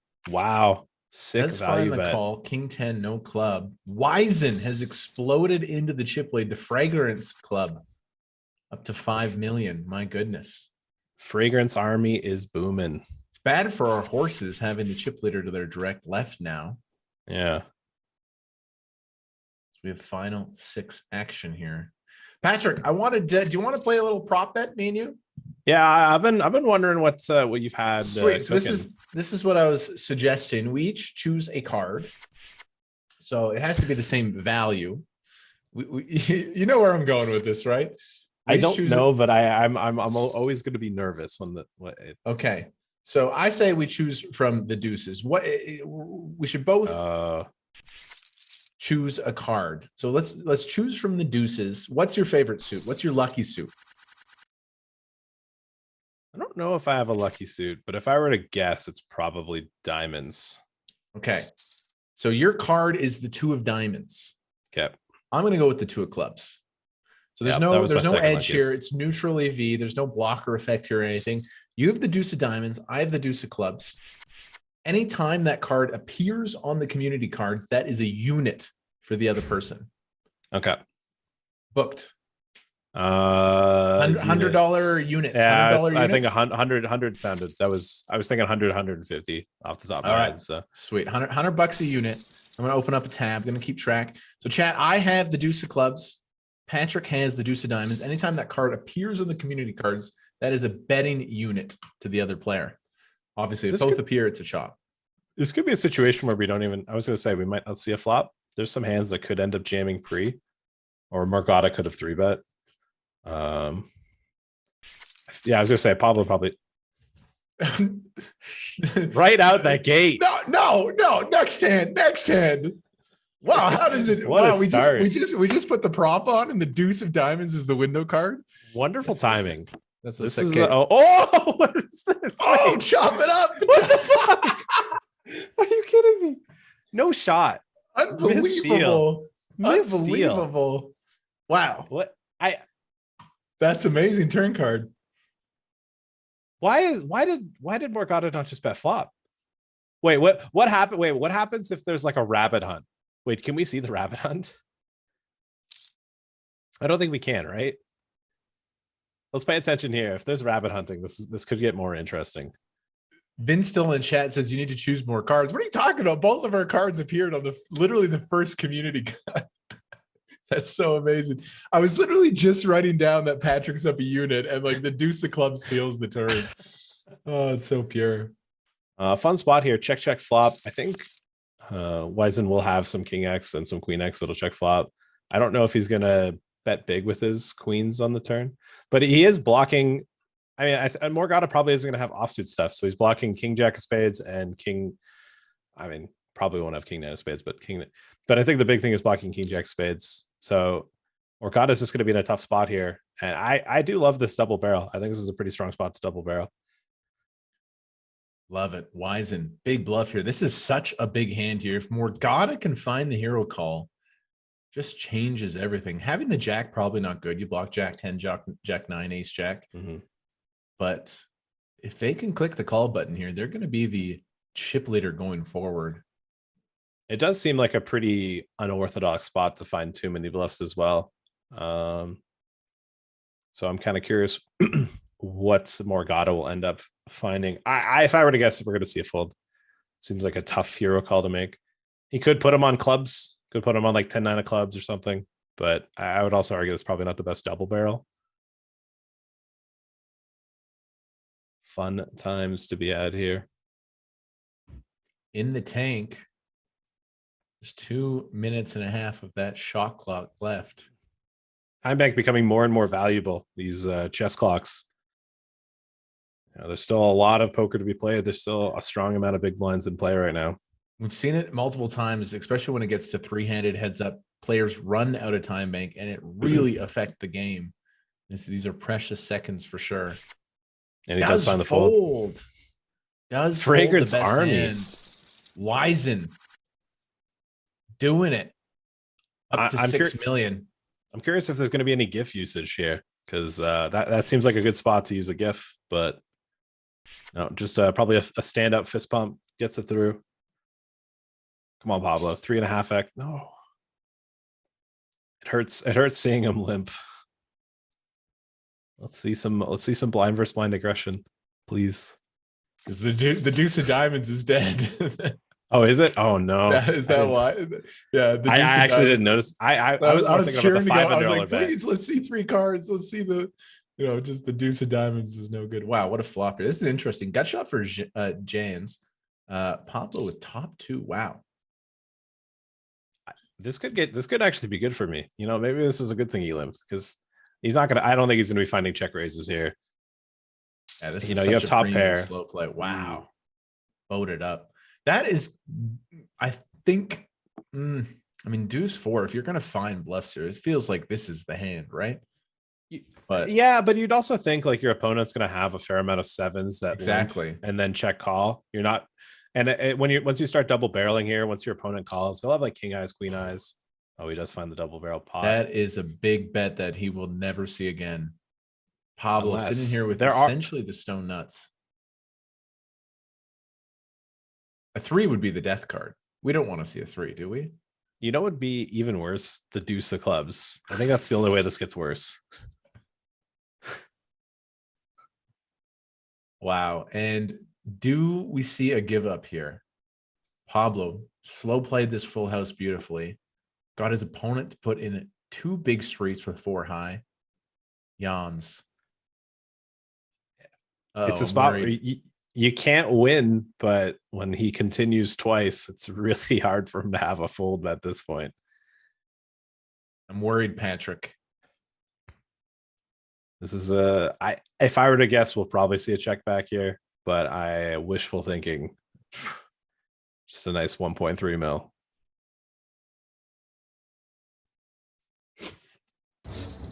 All of my it. goodness. Wow. Wow. Incredible. Jan's caught speeding for the lot of it. Speeding, he's going double X. He's going 200 miles per hour. His car's getting impounded. He's lost his license for 6 months. Wow, man. Talk to us, Patrick. I think it's a tough spot to pull the trigger because it's also tough to have a lot of. I mean, I feel like you could probably end up over bluffing there for yeeting four deuce. It's a spot you don't really. I don't know. There's so many things to unpack there. It's a lot to talk about. Jans is just gonna have a lot of the sevens there in that spot as well. Pablo is gonna have a good amount, but Jans is gonna have more. It's a tough spot if Pablo's got an ace, which I mean, if he's living ace seven, he's gonna have ace eight, ace nine, well, ace nine, ace 10. He'll have a lot of stronger aces that I don't think are gonna find the call there. Sure, yeah, he gets snapped by ace seven and it looks dumb, but he's gonna get, a lot of one or two pairs with the ace. He probably doesn't make a seven fold. But yeah, it's just an uncomfortable spot where he decided to pull the trigger. And just he was cruising and just bad timing with King Jack, and then leads into that bluff there. He still has a million chips. It's me and Patrick are in the booth. We've never final tabled this tournament. Jans is better than both of us, so it's tough to like really lay into him too hard. But just bad timing, and he's still alive. Million chips. See, this is what's typically supposed to happen when you see the raise blind versus blind. Fragrance Army going for it. Wisen with a 3-4 off. Borgata just taking the high and low card, just 3-betting small. I feel like that's going to be a meta that eventually people are going to probably pick up on, is this like 3-betting wide blind versus blind, because people are raising wide blind versus blind. Something I've caught on to. Jans is going to be all in now as the short stack. Morgata is going to probably reshove. Yeah, I imagine ace jack suited is probably the line. This probably isn't the final table. You pass up on thin spots. And here we go. When he finds the call. Good flop for Jans. 6-6 with the club. Ace jack is in a world of hurt here. The rest is going in, right? What can Morgata actually just fold for 300 more K? It was kind of a funky. This is wild. No, I just puts it in. Yeah, I think when you call here, you're hoping to just, maybe your opponent makes a mistake here. Oh, that's an interesting turn card. Does pick up some equity. If it's Jans is a snap ripper, and finds the hold. Jans has had a bit of a roller coaster from chip lead to short stack. Finds a double there. And you got to take a deep breath and be like, well, he's going to continue to VPip here with the ace jack. No breathers yet. He hasn't been dealt 8-6 offsuit. I feel like he's just gonna get this through. I mean, big blind now. Spade, yeah, does find that the fold. He is the shortest stack, but it's not like. I mean, there's a 30 big, a 20 big. He's sitting on like 16. Yeah, it's an interesting one. Gonna see a shove here with the ace 5. Glad to have you guys all here on the GG YouTube channel. Make sure you've given us a thumbs up. Hit that sub button. We appreciate that. If you haven't already, click the like button. Save a career. Save a career. Feed the kids. You're literally feeding children if you click the thumbs up button. Yeah, I am a child at heart. So when I feed myself later, you'd feed me, and for future meals.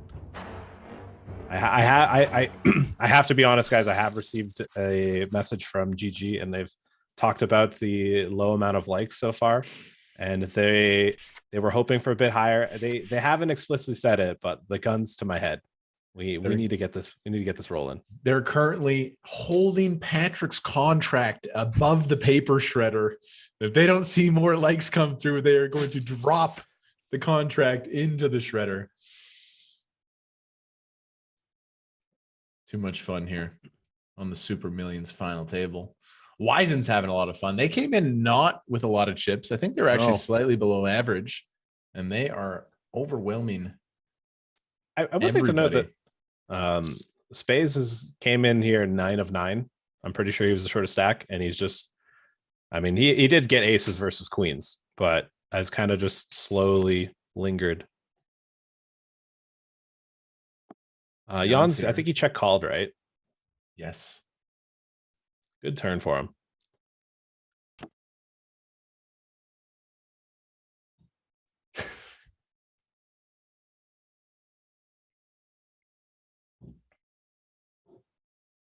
Your horse is looking pretty good now. Pablo Silva. Yes. The Caught swings that have been bluff. real. Mm-hmm.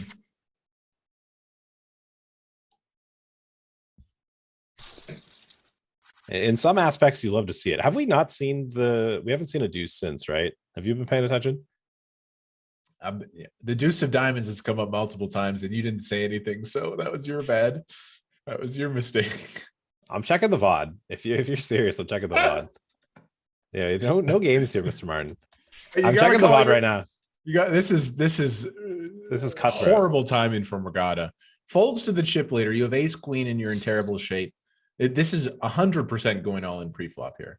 No, yeah. I mean, you could maybe see like a small 3-bet, but I had to just expect the jam. Ace queen needs protection. Fragrance Army. To extend the chip lead. Oh, a queen in the window. Sweaty one. Heart though. Oh, no. Just a tease. Oh, queen on the river. Was that necessary, GG Poker? Just the extra needle. What a cooler. Trips versus flush. Good game. Wizen on absolute cruise control right now. That was just an absolute setup line on blind. Morgana rocking the orange, the Christmas orange avatar. We will see them again soon, I am sure. They are a crusher. Are you actually checking the VOD? No, the deuce of diamonds did not come up. The deuce of diamonds did not come up.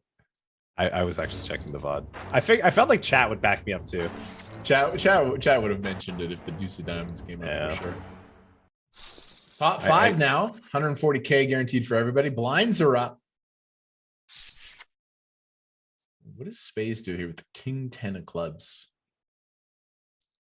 I feel like with prior decision making, we're probably just see a fold here, but I think this is probably one of the hands that's going to be a strong one to jam. We are 5-handed now. A little bit less to worry about, yeah. But I feel like historically, just watching him play, it seems like he's taken the tighter option in almost all spots. Carlos Palanchak, good to see you. Brings up a mention that Morgana actually won the mystery bounty on GG Poker. Did you play that mystery bounty, Patrick? I got to level 18 of day one a lot. I think it starts stack 25K. I lost a flip to bag like 750. So I was pretty, yeah, I was pretty cheesed about that. No, I did not make day two. Once I found out day two was Saturday, I kind of just like let my foot off the gas.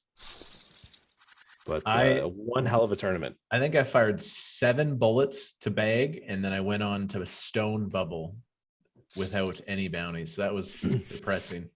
That is, yeah, that's you make day two, you want to at least get one bounty. You want to feel the excitement. Exactly, it's like, oh wow, I can win 160K. You know, I effectively retired streamer now, but Brian Paris drilling off the 96K. Runs so good. Well, I would argue he hasn't had the best stretch lately, but I mean crypto's been good for him, I imagine. But yeah, poker results wise, I feel like he's been down in the pits. A good one to drill. Brian Paris is out there like shorting the crypto markets though. Like he's like actively like betting against a lot of them. Yeah, I remember when he was like big on the first big drop. He's like, here we go, guys, big bear market, and then it just went up. And it just reminded me, it's like, this is why I don't play these games. I just buy and hold. Simple. It's hard to mess up. Bad time in here for the lock stock. There's the shove. Pablo Silva. Their time to get it in good. The ladies have been appearing though. Yeah. Yes. Hold deuce of diamonds. Hold the deuce of clubs. No. GG. Not only does your horse scoop. Wow, that's the double whammy for you. You scoop with your horse and you're up $100 in the props. That's sad.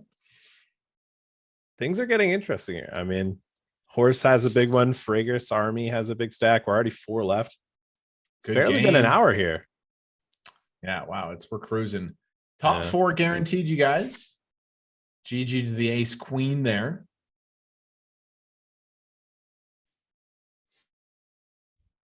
Pablo probably hasn't readjusted. With all the power here. Jan, spade, short. I mean, not to jinx it, but this feels like it might be on pace for one of the fastest Super Millions. I mean, we're already 4 left. I feel like the shorter time mix is probably playing a factor into this. People 100%. aren't wasting time, and when you go up on number of hands. I was gonna say, well, the ace queen has gone or has been the eliminating hand twice. A lot of live regs are loving this. You know, I think whenever I play live, you table ace queen, they go, "Oh, that's the parking lot hand," you know. So they're probably just loving this. It's really the recency bias just loves it. Ace queen has been horrible for these players at this final table. Just a bad hand, and Doyle Brunson was the first one to alert the poker world to that. Go find Super System. Go find Super System. He just hated on ace queen so hard in that book. How much money do you think Doyle lost in order to just I wonder what hand did it. There's definitely a hand where it just clicked, and he's just like, you know what, I'm never playing this hand again. I can only imagine. There's probably guns on a table nearby. Have you seen the recent episodes of High Stakes Poker? I have not. I saw a couple of the first latest season, but I haven't seen too much. Doyle's such a boss. He's like V-pipping like 60% on High Stakes Poker. He's just playing every hand. He just played a 4-bet pot with Garrett with ace-4 suited, played a 3-bet pot with jack-2 suited. He's getting in as many hands as you can.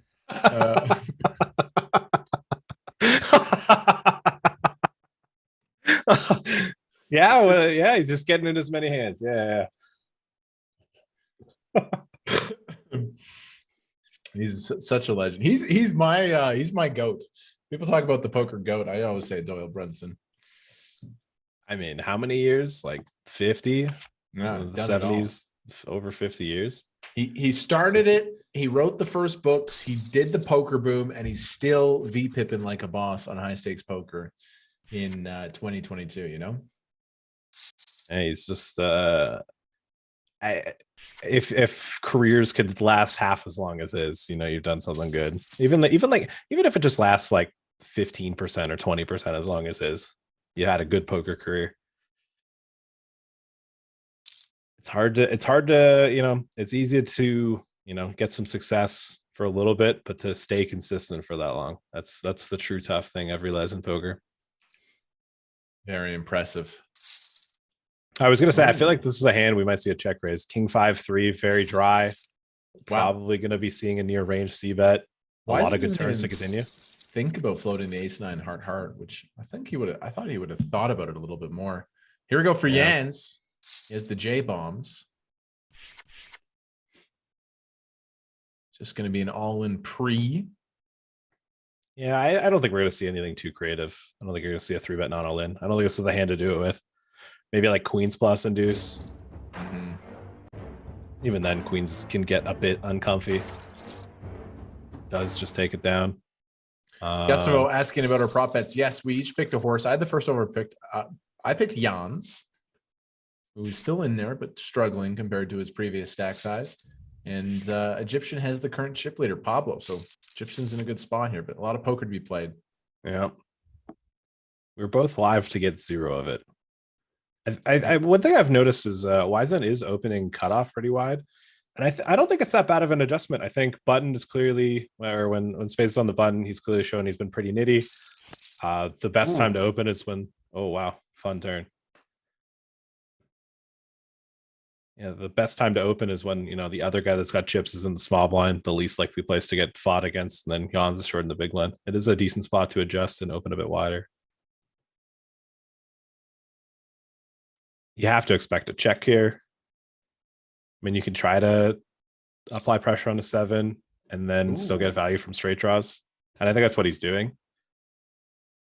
You still get value from better ace highs. It's like a dual purpose bet. You get value from draws and you can make 7x fold. Patrick, is that a merge bet? Is that what a merge bet is? Well, it just ends up being it doesn't necessarily have to be a merge. It's just multi-purpose, you know. You don't necessarily Patrick Brooks, Big Dog, taught me that one. And it's something I've been thinking about. I am 8 years into a professional poker career, and I've yet to understand what a merge bet is. What the hell is a merge bet? It really, like, that term really took off, and like people were saying things like triple merge and stuff in like 2015. And I'm really glad I wasn't playing elite poker then, because I mean, we saw what was happening in like 2012 and 13 with like the 4-bet not all ins with like, or like the 4 or 5-bet 6-bet click wars. Mm-hmm. It's incredible how that's just completely gone too. You really don't see some of the players that pull that stuff off. I think this is a fun spot here I think for 15 you probably have to call. I mean, Pablo's got a spot here with 7s. I think if you're Pablo, you have to fold 7s. I think Pablo has to fold, and then Wiesen probably has to call, which is weird. I think if he had like 20 bigs, I'd fold. But even then, it's like your opponent's been pretty tight. King queen off. Oh wow, 7s does find the call. Pablo does cold call. Big flip. Ace 8 versus 7-7. Oh, I'm just gonna have a quick replay of the cold. In case you missed it, I think they're editing it because the deuce of clubs is coming, and they needed to cut that out. This is going to be a blank card, by the way. The deuce of clubs is 100% coming on this board. We're about to see 5 cards. Ace 8, 7-7. Big flop. Wow. Oh, good flop for Space. Oh, very close. 3 of clubs. The no sider. Full house. Full house for Space. That will even things out a little bit more. Yeah, it's a hit to me. Pretty bummed about that. Pablo taking the L there. Tough spot for the 7s there, we thought he might fold. He decides to call, was flipping. Very interesting. I think he is going to be dominating the smaller pairs, and he will be doing okay with some of the flips. And we probably don't expect Button to get out of line there when he calls. If Button jams, sure, you can get folded. Like ace king will make you fold, ace queen might make you fold, but if he's not going to rejam like king queen off, you're probably not making too many mistakes call folding. I still think it's close though. But yeah, I think 7s has got to be somewhere around the line, and if you're playing for the dub, might as well take a good spot. Jan's checking back the king queen here, about 20 effective. No, it was raised first in by small blind. Oh, did he? Oh, okay. Pablo 3x. Jans was thinking about shoving, just calls. And wow.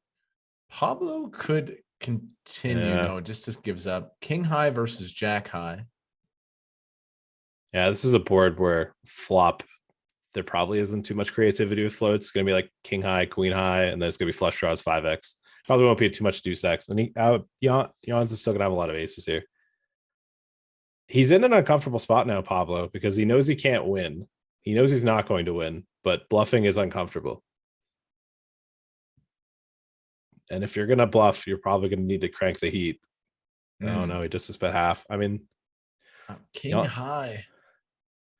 I think if you're Jans, you have to think like, does a 5 play this way? Probably not. Does a deuce play this way? Probably not. Does an ace check turn? Probably not. So does a 9 check turn? I think a 9 would just keep betting, double barrel for value. So is he value betting an 8? I think having the king of hearts, I don't think it means too much because I don't think he's going to bluff the king of hearts. I think we're going to see a call here. It just seems tough to expect value to play this way. Like it's either they would be more greedy, or I think they would be more greedy, or they would have played what story is Pablo really telling here when he bets small flop, checks turn, and then bets half pot on the river? Like 9-6 suited. Even then, I feel like that still might just be bet turn. Because it's not like Jans is always calling his aces pre-flop, right? Oh, it does find the fold. Work. Big it bluff works. There. Jans was suspicious. You could tell with the tank. Yeah. It's a big hand for Pablo. Just momentum wise, you could feel like that was an important one. Yeah, he loses that one. That's a big one to lose. Wiesen seems to be out kicked pre-flop and then flop it on flop. That's back to back. Interesting to see the ace high check back as well. Pablo doesn't seem to see bet very many boards. I think there's a lot of battling with the bigger stacks like Jans and now Wiesen. He's checked back on boards where you typically see c bets. I feel like this will probably just go check, check. It's a weird spot where Pablo probably doesn't win a showdown a lot, but a lot of better hands or things that would be value betting here would have showed up pre. Yeah, sometimes it's good. Good to see you, Checky, JS, Mr. Very 888. Mr. Very says King High easy call. It is a little bit easier once we can see the cards coverage. Yeah, you see the hands. Oh, it's super easy. If I know he has Jack 7 there, I'm calling all day. It's still a very uncomfortable spot. Can you imagine what it would be like to playing poker like the Mike Postle? Like you just know your opponent's cards. I think so. You just got to be you got to get really good at storytelling. You got to be an accomplished writer to be able to, string along theories of ways to, justify what you're doing. Mike Postle. Like all you had to do was just fold a bit, he hasn't appeared again in the poker world, has he? He's just been gone. No, I think he countersued for like the sake of it, just to like save face a bit, but then he had to drop it because he had to go to court about it. But other than that, I think that imagine he just shows up at the WSOP, just plays a $600 bracelet event. It would. I'd love to see it. Peter Chin in the chat. Pat is so good. He already knows everyone's cards. I know some cards. I would like to say Peter. It was like one Sunday. I had a really bad Sunday, and I checked Facebook, and in like a group chat, he sent me a video where it's he's zooming in. We're deep in a tournament, and he zooms in on me, and you can hear his misses on the other side. He's like, "Hey Pat, we're fans of the stream, but we're gonna need you to give the chips to Pete. Gonna need to give him the chips." It melted my heart, and it made like I was having a bad day. Cute. And I saw that video, and it made me feel so much better. I want you to know, Peter. What a setup here for Pablo Silva. What is this? I feel like we're gonna see a 3-bet and a call. I don't know if we're gonna see a 4-bet jam here. It's just such a aggressive spot. Yeah, it's gonna go 3-bet and call, and we're gonna see the flop. That's my prediction. Sizing. Just peels out of the big blind. Pablo is taking a surprising amount of passive options. I feel like if you call this pre, you're going to check raise flop. I feel like it's criminal to call this pre and then he's Daniel Negreanu's small ball strat. Just check call, keep pots small. Yeah, I don't know. I got nothing. I'm surprised. Yeah, I'm just surprised how we need to play 3-bets pre, and if we're playing 3-bets pre, like ace king suited is just like one of our best hands to include in that. And we're going to play some check raises on the flop. And when we do, after just calling pre, like ace king suited is the best hand to include. So it's just surprising passive action here, to say the least. I don't know if the ICM implications is that heavy, considering it's not like there's a 5 big blind and a 5 big blind stack. Jan still has like 20, Spades has 20. I mean, you're 50 deep or like 45 deep. And to a degree, you still kind of need to play for the win. It's not like you can just take it's not like he's a lock to get second and now he's putting second on the line, right? So I would, if I saw ace king as a peel there, I'd be shocked if that was when running that hand. But yeah, it's an interesting outcome there. The battle of the 9-10s here.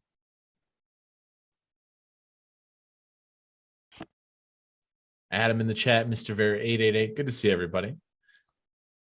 Next Tuesday, Patrick, I have been in charge. I've been given the opportunity to choose any guest I want to bring on the show next week. So you chose me. Yes, you're coming back. We'll see you again next week. All right, love to hear it. Good talk. They'll really show Pav. That'll show him who you like more. Pav was good. Pav did, like, his thought process is uninterrupted. So there was periods where he was like, You would talk about a hand for like 4 minutes, and you know it's kind of tough to play off of each other. We did a good job. Like he has this uninterrupted thought process of for like 4 or 5 minutes, you know, and like it's kind of, you know what I'm talking about though, right? You know exactly what I'm talking about. No, it's I will say in terms of like commentating, I've been fortunate enough to have a lot of opportunities in my my reasonable length career at this point. So I've kind of learned. I've had opportunities to commentate with some of the greats. I've got you know, I've had I've had Stapes for a brief moment or two. I think he was a couple bevies deep as well, which made it even more fun. It was at a run at a Prino. You know, Tuckman, Brett Hanks, Jeff Platt, just absolute delights to do commentary. And those are all left off the list. Yeah, great poker broadcasters. It's a lot of who's. We're only missing, you know, the Ali Nishads. The here we go. Shove call. Great spot for Jans to get back in this. Ace Queen versus Ace 7. Oh, that's a good flop for Ace 7. Sweaty. That's good for Ace Queen. At the very least, deuce of diamonds. Big one. That's momentum right there. That is big. Jans back to 3.7 million. Jans has had the most wild final table in terms of swinging around. Yeah, the Dutchman having fun out there. CJ Dunn says, I love Pav's poker brain. Hey, Pav's thought process is the best. It's just a little tough to play off of each other when he just like he would just be he'd be like 4 minutes deep into a hand and we're like an orbit later and he's still talking about the difference between like the Jack 9 off and the Jack 8 off, which I love. I am a poker nerd as well. Yeah. I think that was actually our most viewed episode, was Pav's episode. Shout out to Pav getting it done. Yeah, I see. That's another thing is like, you know, if Pav does better than me too, it's like a clear signal of strength, and I can't let that happen. So at the very least, we need to get at least 350 likes.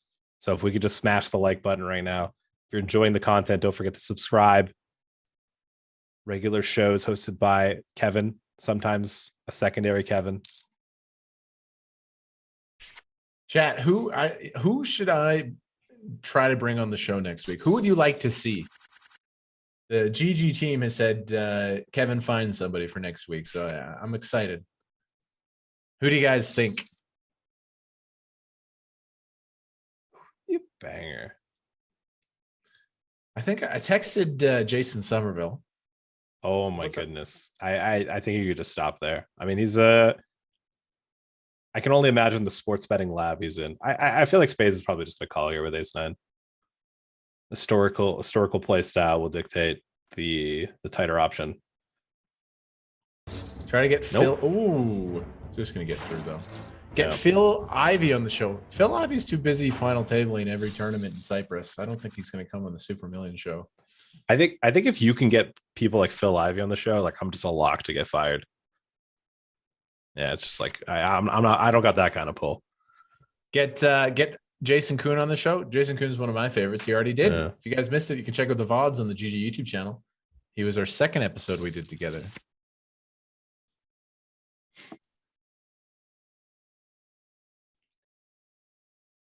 Interesting one here for Pablo. This, I think in like 8-5 deuce rainbow, you're not. Oh, Jans with the check back. You're not gonna have too many like 2-pair combos. I don't think you're really peeling the 8-5 off, 8 deuce off, 5 deuce off. So you're kind of repping pretty thin when you do check raise, but 10-9 suited is a cool hand to check raise.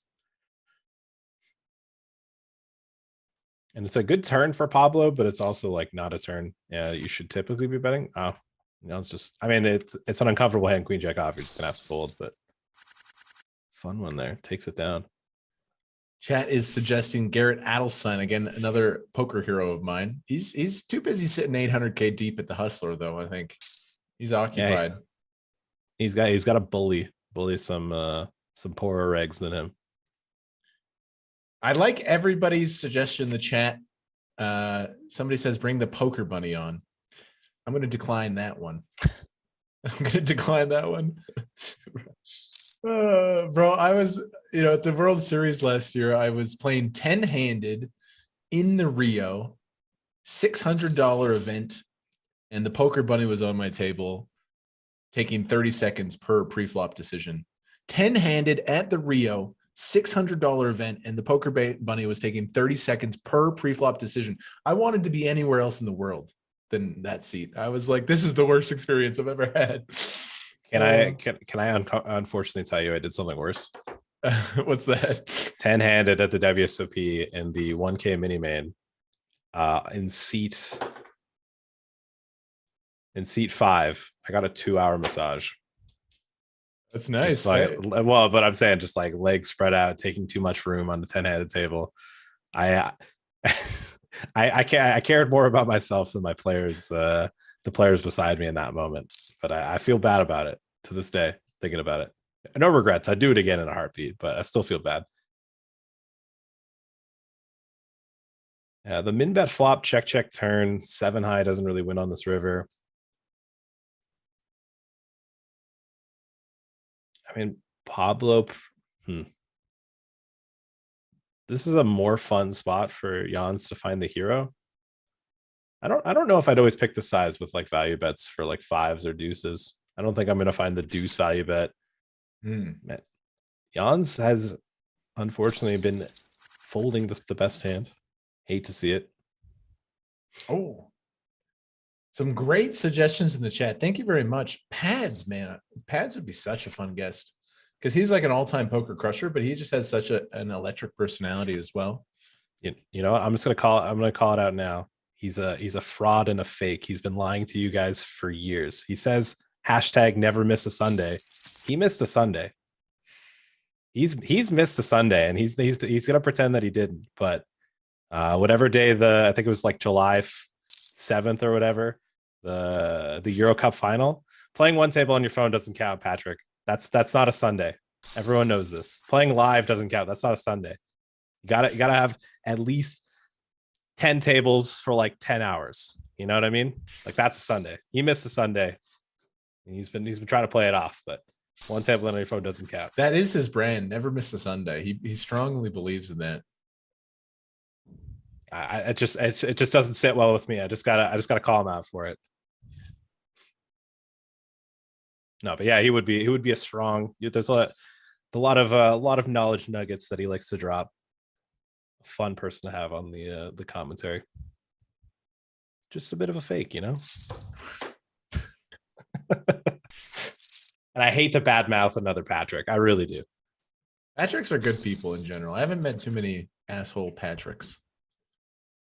Yeah, off the top of my head, I can't think of very many asshole Patricks or any. Four-handed action here. These players. Things have evened out a little bit. Jans is lacking time here down the stretch. Yeah, 40 seconds. This pre-flop decision is not where you want to burn those precious seconds. He defends.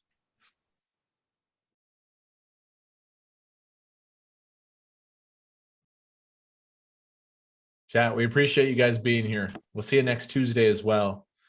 Check. We have seen a lot of flop checks that have surprised us. Pot from the 6 high. Now the King Jack is just wow. King Jack just missed an opportunity to win that pot on the flop. Yeah, I like the aggression there because I mean our opponent's been typically tighter, so typically I feel like when people are tighter in these spots, they're not the type to miss bets with top of range because they're also paranoid about your, they don't want you to get there, so to speak. So strong read from Jans there. Yeah, it's gonna be a banger. I mean, I'm pretty sure we'll see check and probably like a big bet turn. Maybe not on a 10. I feel like Weizen will have some King X that checks back, but yeah, we don't see an obese bet, just a slightly larger bet. Oh my goodness. What a river. I don't think I can immediately think of what 10-9 suited will do, so I don't have much of a suggestion. This is an interesting one. I mean, you could bet and still get value from like 8x and 7x, but that seems tough on this river still. Because you're going to have a fair amount of better value hands. You'll have King X, you'll have flushes, you'll have straights.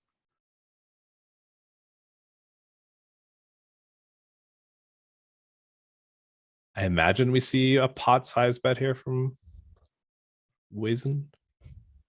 Fragrance Army goes big, a little over bet. Overbet. Now, if you're bluffing here, you have to tell the story. Like, what have you floated here? Check back Queen Jack. That's a quick one fold from Jans. Someone in chat says get Liv Brie on. I have a lot of love for Liv Brie. She's one of my favorites. Patrick, did you ever see Liv Brie make an appearance on the famous European reality show Golden Balls? Have you seen that? I did. That is I think former fellow ambassador Kakati did a lot of reviews of that show. And that's just like an infamous moment. She played the game gret. No surprise she had a successful poker career. She took all the EV at the end from that poor fella. Just took the for those who don't know what we're talking about, Liv was on a reality show where at the end of the game there's a prize money and they are given the prisoner's dilemma where you can split or steal. She played at the sweet innocent card, which she is, and then took all the money from her fellow competitors. It was so pure. It was so good. This is a fun one here. This is a fun hand. He's not missing a moment to attack a limp. Pablo is limping stronger though, so I feel like he's gonna have a few too many limp calls. So I don't know how often I'm gonna attack. This board is just gonna be whoever shows heart first wins. You would think Pablo would have a lot more things that would do well on this limp board. Interesting to throw the bet. Like I said, this is a spot where just whoever bets first wins. But yeah, Jan's with no time bank now. He's probably gonna have to make the gut instinct decisions pretty quick now.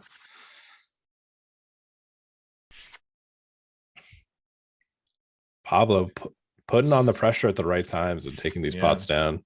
Has definitely gotten the better of Jan blind on blind. No doubt about it. I think the only time Jan's really put him in his place, Jan's just had aces. There's also spots where you can't really fold Jan's for folding. You just kind of had some tough spots. I was going to say King 7 heart, a decent 3-bet bluff candidate here. It is like the power hand to do it with, I think. You can mix in. I think anytime you just have like a high card, low card, even offsuit, it's just fun to slam in. Ooh, nice this bluff. Could be fun. Goes into the aces, and Jack 10 suited is a huge hand in the big blind. All right, let's see.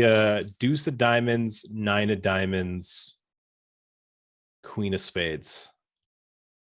No bias. Our prop cards haven't. I've been looking for the deuce of clubs. It hasn't appeared in a long time.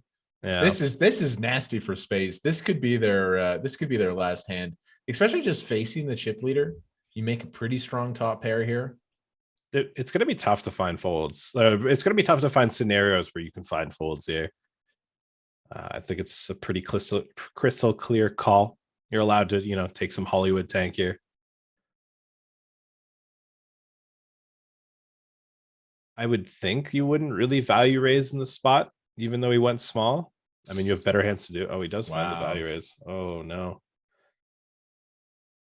It's still an uncomfortable spot for aces because, you want to just, pile it in, but, what is really going to... It's not like he's going to have, 8-9 of hearts here that raises in position, right? That's just always calling. So he's going to have 2 pairs. He's going to have top pairs. I think we should probably just be calling aces here. Oh, he does just rip it. I think this could be a scenario where you can get away with it. All of it here from the aces. Jack 10 raises, raise folding this hand. You're just kind of sick when you get piled on. I don't know what 3-bet jams here as a bluff, like king queen of hearts, which I feel like the best case scenario for 3-bet jams for bluffs is things that you're flipping against and then you're just dead. I don't really know if I like the 3-bet jam. I think it's annoying to get raised here and it's annoying to play out of position, but I think there's better options post flop on the turn and river than to 3-bet jam, because then when you 3-bet jam here, you kind of just, your hands are what they are, strong 1 pairs. Jack 10 of diamonds in the blender here. I think he found a way to not get stacked, and Wow, it's to raise fold in the position. You are correct. Fragrance Army on point right now as the blinds go up. Wisen too strong here. Wisen came in. What position were they when they came in? They 7th were or 9th? below average. They came in 6th place. Sixth place. I've had a godlike run here. Now, what percentage of the winnings do you think he'll spend on perfume after this one, on some nice cologne? You gotta think, if you're gonna meme about the Fragrance Army, you got to be about it a little bit. You know what I mean? Of course. I'm a man who likes a good fragrance, but not enough to, you know, create a poker identity around it. I mean, smelling good is a good tactic in life. Mm-hmm. Everyone appreciates it, and you know, if you smell bad, it's not. It's usually good things don't come of it. Let's see. The 6s should be betting this board, right? You're up against a chip lead, but this board is so good for you. Nice. There's the C bet. King Jack, kind of in an uncomfortable spot, but with the nut gut shot. I think this is going to be a spot. Yeah, I mean, just folds. The chips mean so much here. I was actually kind of thinking when he half pots there, I don't know if he's going to triple it off. As we see, all players have locked up 178,000. Still 200,000 more to play for. 190 to play for. It's been a while since our last elimination. We thought it was going to be a quick one, but they've slowed down a bit. Some of the players have doubled up. These guys are battling. Ooh, strong pairs for both here. If we see a king on the turn, spades goes home. Can you imagine just like king of diamonds rolls off and my pick just gets a win, gets a big one here? Can you imagine, Kev? I can't imagine. I can also imagine a 9 on the river. You know what? Let's just be fair. Let's just put a 10 on the river. Let's stop. Let's cut the greed. In theory, this would be a spot like with Chippy V. You're just double barreling. You probably just go 2E. I hate saying it, but I don't know what the geometric size is. So I'm just gonna. Oh God, yeah. Okay, I feel like it's probably I mean, you are applying pressure on the one pairs, but like those aren't going to end up calling. I don't know. That's a fun one. Probably go like a little bit smaller, but still similar. Dude, whenever you talk about geometric sizes, it's just so melts. Much so much dopamine gets released in my brain. Like it makes me so happy. I get the sweat glands just open up a bit. Yeah, of course. My heart starts racing. Talk that poker strat to me, Patrick. Oh. I feel like there's, you know, thinking about it now, there's been a big gap in the poker content. You know, no one's really whispering in the ear, hitting some ASMR like Pio Sim reviews. Here we're gonna polarize our range here. Oh, Jan's all in with the pair, takes it down. I think there is some room for a good poker player to dip into the ASMR category. I think that would be very successful. Yeah. If Nick Schulman ever hits a real downswing, like he's got an out. Like he's good. He's got an opportunity. Not to anti-sweat him now, but did the deuce of clubs get taken out of the deck? I've been like half paying attention. I haven't seen the deuce of diamonds. I've been pretty dialed in because you're up a unit. You're up $100 on the prop. And yeah. I just want to. I don't want to have to interact trains for you after the show's over. So I'm sweating the deuce of clubs pretty hard. Another interesting spot. Why is I'm with the turn check as well? I mean, I think threes is a great hand to start bluffing, but I probably would have started bluffing it on the flop. I mean, are you really checking back ace? Like Pablo's like not see bet any ace high boards, and it confuses me. Wow, can 3-3 no spade find victory on this river?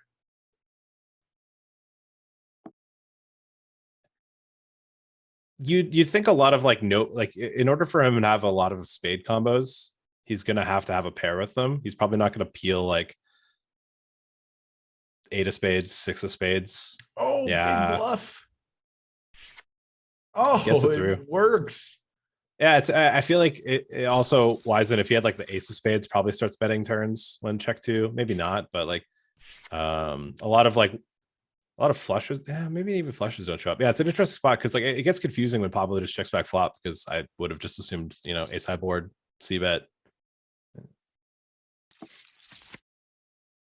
Has enjoyed a good check back. That was a nice river bluff there on that run out. Interesting snap fold there with the 7-5. At the very least, you should be peeling, and that's. I mean, if you have the backdoor flush draw, it's cute to raise. You're gonna have a fair amount more of the good That's stuff. kind of how Space has played this final table. There was a lot of situations I thought they should have continued on, but they've just been playing nice and snug. And look at, I mean, I guess it's worked. They're top four here. Top four, nice payout locked up. A frequent final table finder of this Super Millions as well. Wisen's most active player here. Mm-hmm. Jans is one that could defend, but could also just shove a lot in this spot versus the chip leader open. Yeah, I mean, knowing he's opening wide, I think I probably just prefer a jam. Looking at these spots in the old computer, when the stacks are like this similar, it's not like he can really raise call everything. So you can just like hyper print just jamming. Wait, almost.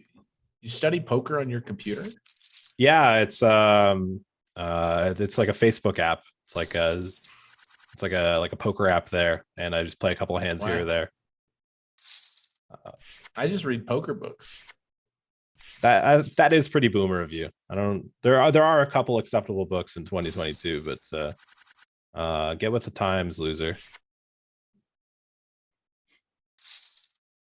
Readings for boomers. We're in a Zoomer world. I should have picked the deuce of hearts. It's the deuce of hearts. Deuce of spades has been. Deuce of hearts has been there every time, man. I'd be up like $500 if I'd pick the deuce of hearts. You know what's insane too is we started off with such heat too, just like out the gate, just like me, you chop it up.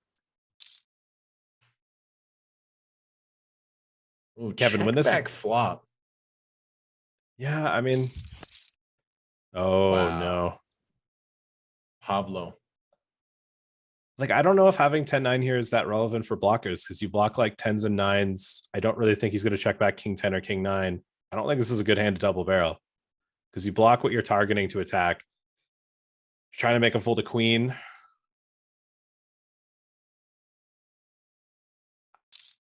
Yeah. Oh, this is not good for my horse.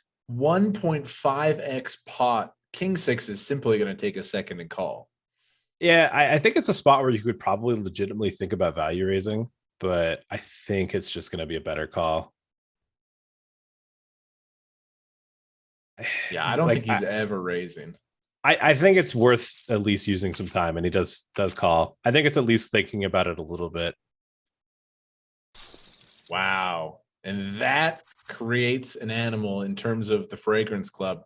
10 million more than the other three players combined. Wow. Checked back the flop, got the 9-10 to double barrel. Pablo really went for it there. Right into the strong two pair. And that changes everything. Now the way the chips are set up right now, you still want to play for the win, but the other three, when you have a situation like this where someone's so far in the chip lead, your thought process kind of turns into the ladders. Like you really try to outlive the other players, because doubling up, while it helps, it doesn't really. Yeah, you're not putting yourself in the chip lead. Yeah, you're not like, if any of these players double up now, they're not getting chip lead from it. So it really needs to be worth it to put your chips in. I mean, you could still probably jam wide on chip lead opens that are going to be near deck, because if he raise calls, you're tied for chip lead, and he doesn't necessarily want that. But it's not as effective as when you'd basically just be flipping stacks now. You jam 3 mil into 7 mil. If he loses, he's got 4. Yeah, I think it's a fun spot for Jans and Pablo as well, because I'm typically the spades of the final tables where I am an absolute annoyance to try to outladder. I do my best to make sure that if I'm uncomfortable, you're uncomfortable with me. And in their shoes, I mean, he's been pretty snug, he's been pretty quiet, he's been pretty tight. Oh, and you got to try to outladder them. Jans is a good one here. All in? Yeah. Just gonna shove. Yeah. Low time bank, plays simply. You could. I think You if do you're not wise, want to limp induce the sevens there in this situation with the other short stacks. Like shove is definitely very good.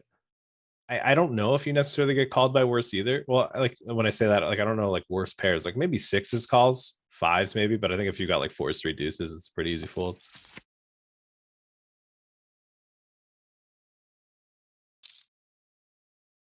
It's interesting to see Wisen just limp this one as well. I think this one probably just plays better as a jam.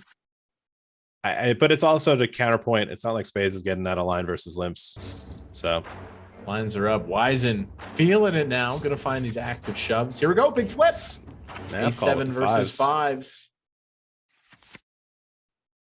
A7 versus fives. Safe fives so looking far. good. Looking really good. Oh no, Wow. three-sider. It's the 7 of clubs. GG There's our to pay jump. Spades. Oh, painful river for them. That was an important one. Pay jump, top 3, 200K plus for everybody. And Wisen on the edge of victory. He's had a really, really clean run here. Can you close it out? This is exciting for both of us because both of our horses are still in 3 left. We're both live, but we're both short. No, I don't think we're gonna see an open jam here. Yeah, it'll probably be raise fold. I would love if Jans would open jam, but unfortunately, I don't think he will.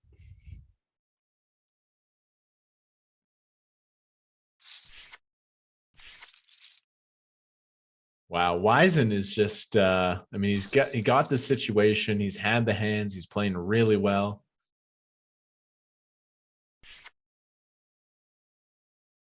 I do like the fold there with 9-5 off. I think it's very easy as chip lead to get carried away with some of these opens. You think, oh, both players have to respond pretty tight here, but there are limitations. Just because you're three-handed with chip lead and both of them short doesn't mean you just get to open deck. There's less antes. Yeah, there's less ICM pressure. Really feels like we're seeing Jans and Pablo try to outlive each other, and they're thinking about, oh, this is Pablo's chance to double. Wisen's gonna rip, Pablo's gonna call. Pablo's going to hold. Is Pablo going to hold? Well, we don't know, Patrick. Probably. He has the best of it. But Wisen's been good. I don't know if Wisen's running hot. Okay, fun start. No extra sweat on the turn. Needs the jack or net. Yeah, no cider. Like, oh, no, there it is. Pablo is out. Takes a bad beat. Good game, Pablo Silva.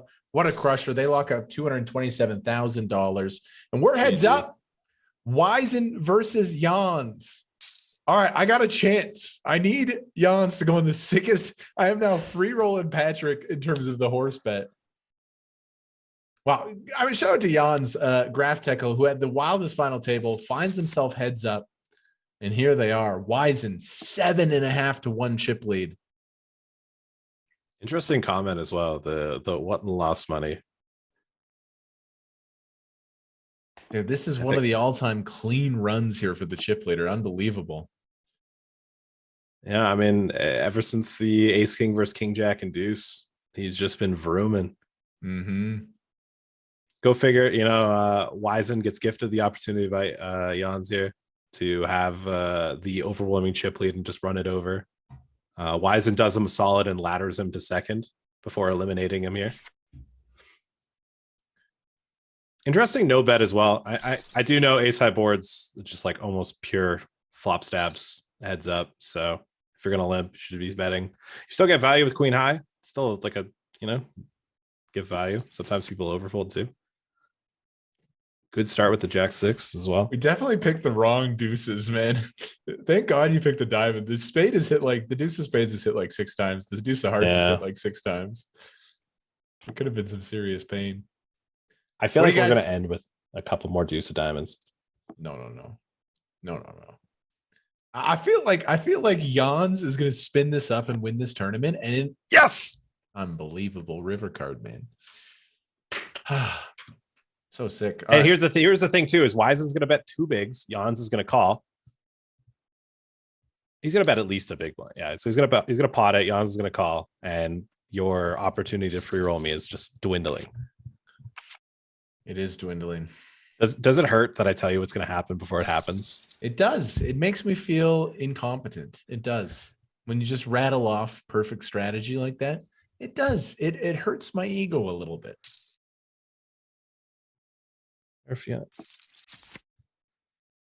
Wow, how do you hit the deuce of diamonds there on the river and just you call the hit perfectly?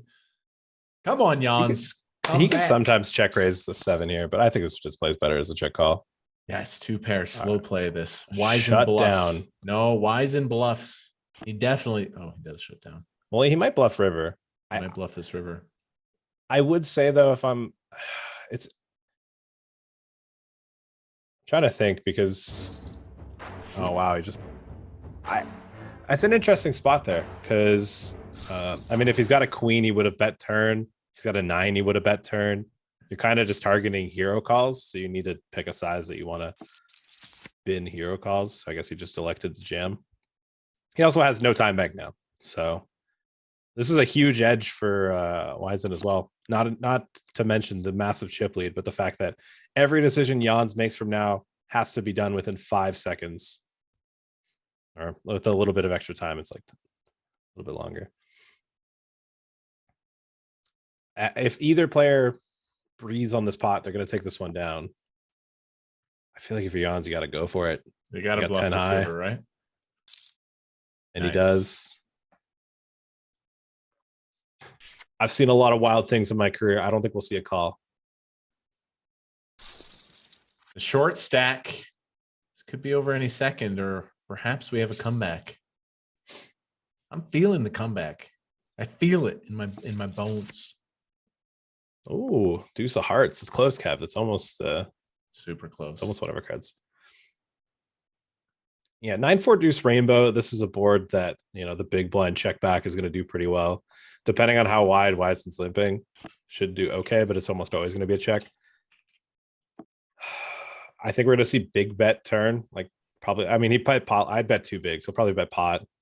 Jans is going to call. Oh, he checks. Interesting. Doesn't elect to try to apply pressure with his 3.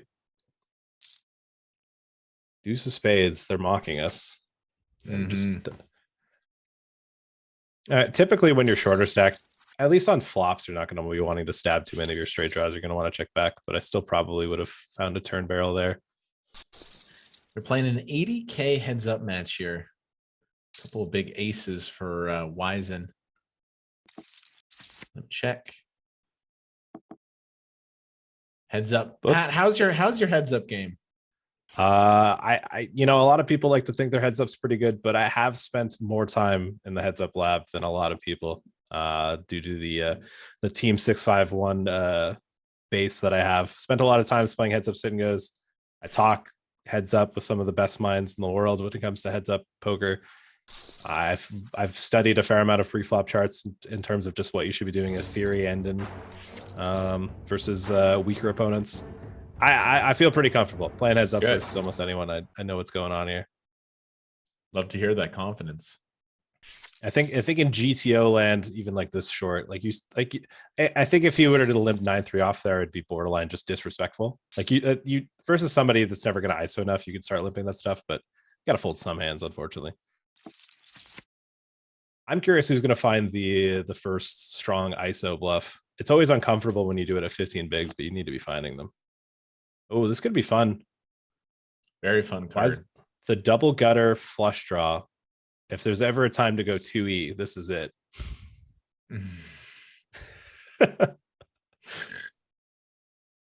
Jan's not going to fold. Ooh. Wow.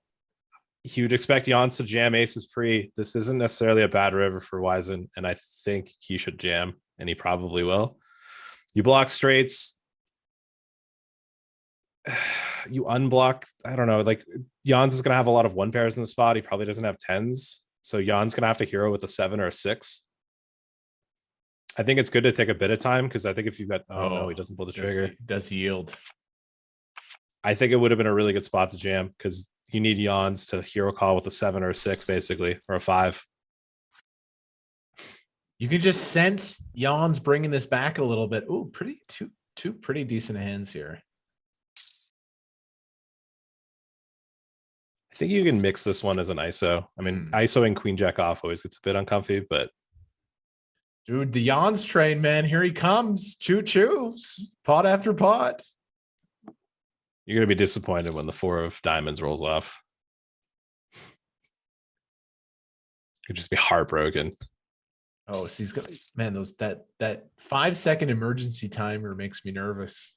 Yeah, when you see red, I remember back in the day, GG used to didn't give you this buffer time, so it would immediately count down, and it was so much more stressful because you had legit 5 seconds. Now you have like they give you like lag time of like 3 seconds, so you get like 8 to 10. Okay, not a ton of value there with Queen Jack. Heads up is a momentum based game, you know, as it's an intangible where, you know, things are rolling Jans's way. This could get in. This could get in easily. I feel like the way that they're playing, I don't think we're going to see some limp 3-bet jams with ace 8 off. I think he's probably just going to limp call. And even if he does jam like king jack off, I don't think it's, oh wow. Here it is. Goodness. Pot of the tournament, heads up, ace 8 versus king jack. Ace high flop. Deuce of clubs. Additional sweat. Deuce of clubs. No. Wow. He's doing it, ladies and gentlemen. He is doing it. He's back into business. 7 million. Massive one here for Jans. We've got a match, ladies and gentlemen. Huge hold there with the ace 8. No going home early today. Wisen started this heads up with 15 million to Jans's 2 million. Wisen's still with the advantage, of course, but this would be fitting. The adventure that Jans has been on to bring it back and win. Yeah, it would be one of those things where if you check the lobby and you'd go, oh, Jans won, of course he was chip lead, no surprise, but you don't really, you can't appreciate all the journey that he took to get here. Sometimes it is about the journey and not the destination. I think it's always about the journey. I think you want the destination, but once you get to the destination, it's just you reflect on the journey, you know? Mm-hmm. Both important. Especially if the destination is $370,000.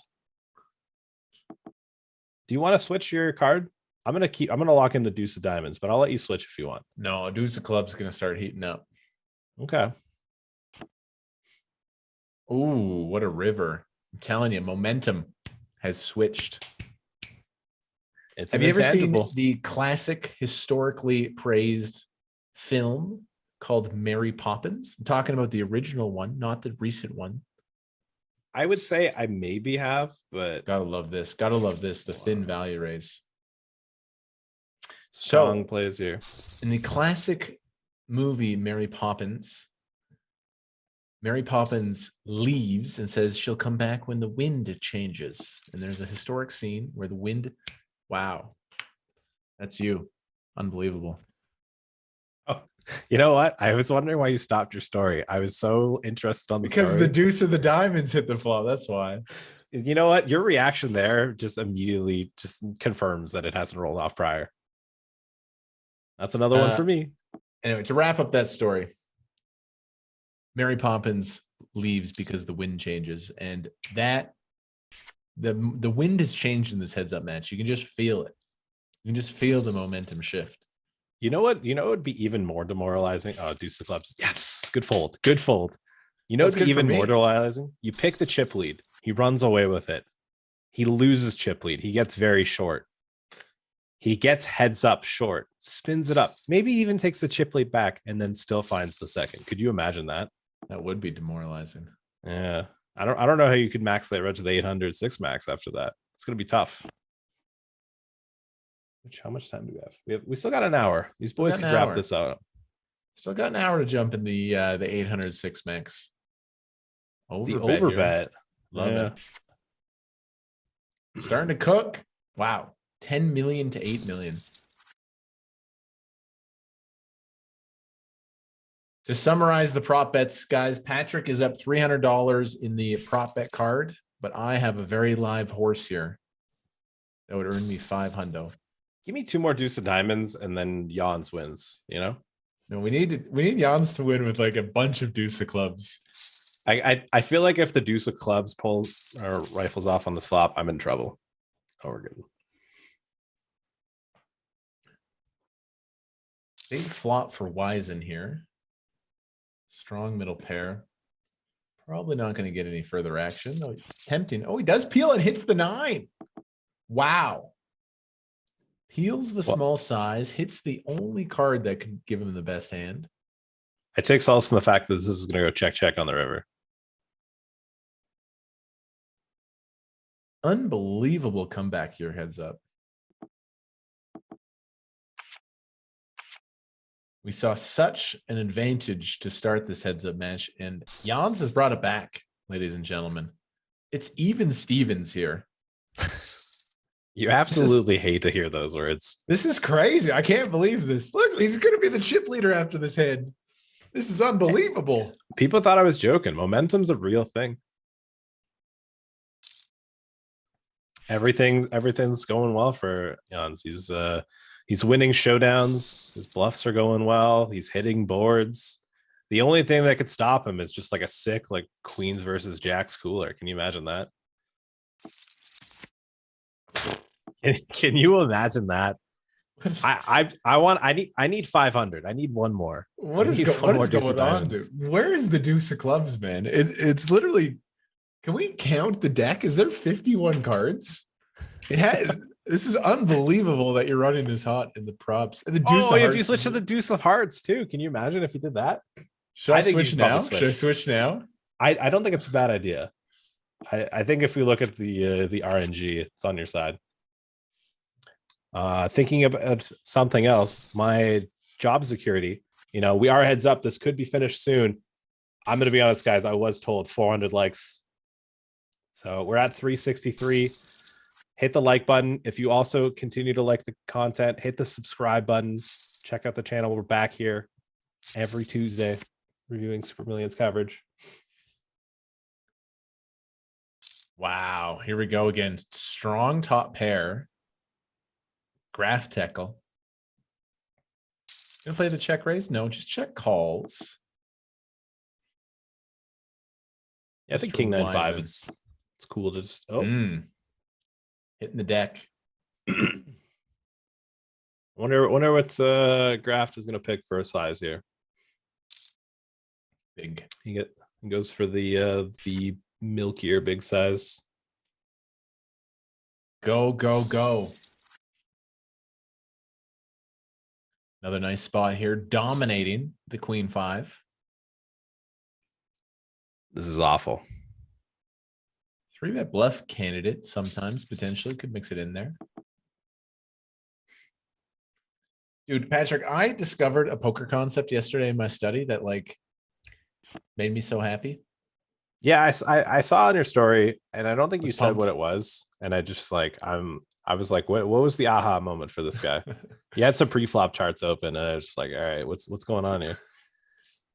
I've heard of a concept before, and I never really understood it. And like my coach has talked to me about it, and it really never clicked, but it clicked yesterday, dude. Oh. I want to get so good at poker the next couple of years. That's the plan. Yeah, I mean, let's we should be in the 25Ks. I'm just saying. We should at the very least we should be in the Super Millions. For sure. Why not us? For sure we should be playing the 10K Super Millions. This is I mean, he'd be calling for the chop, and it's always tough to make those sort of calls. Goodness, Jans, 10 million chips.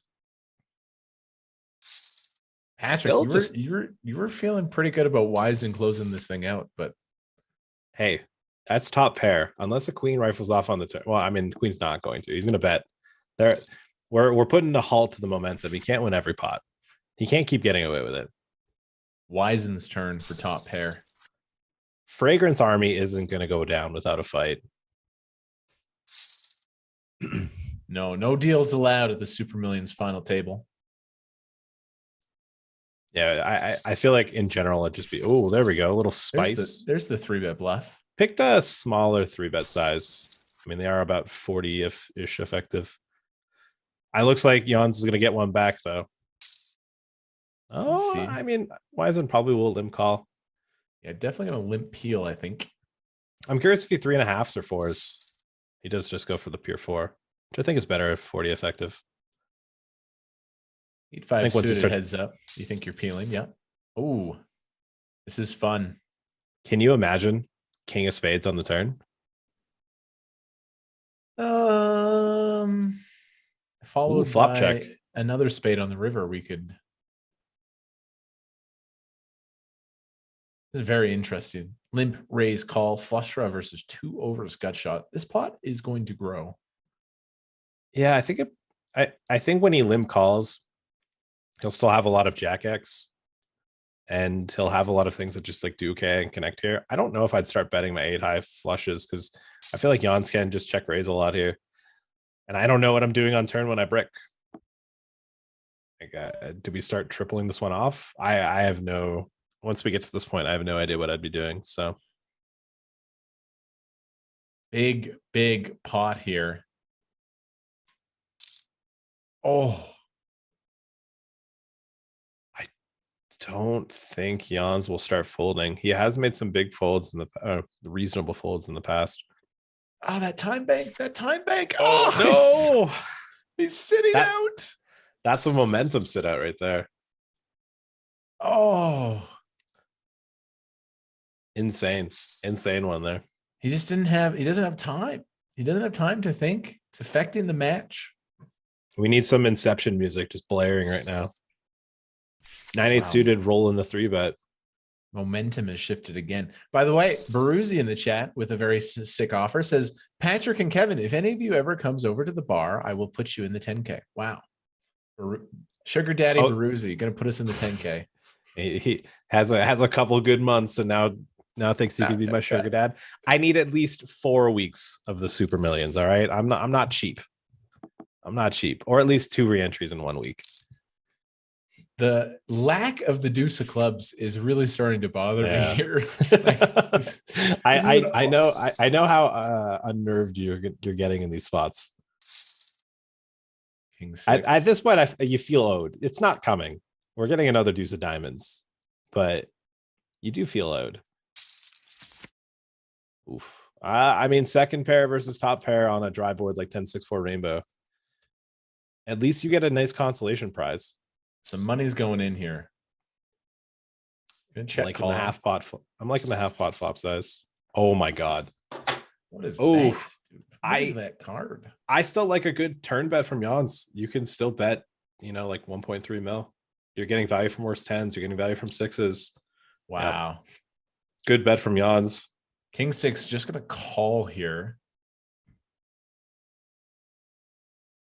Yeah, I think doing anything other than call here is a big mistake. Oh, I think we're gonna see check. I think you get saved here a bit. I think there are rivers where he does value jam, but not an ace. Wow, that is a wild turn card, and we have shifted to a 3-1 advantage for Wisen once again. Back and forth here, heads up. The only thing, Kevin, that would make it worse. You know what would make it worse? I don't want to hear your fantasies of pain. No.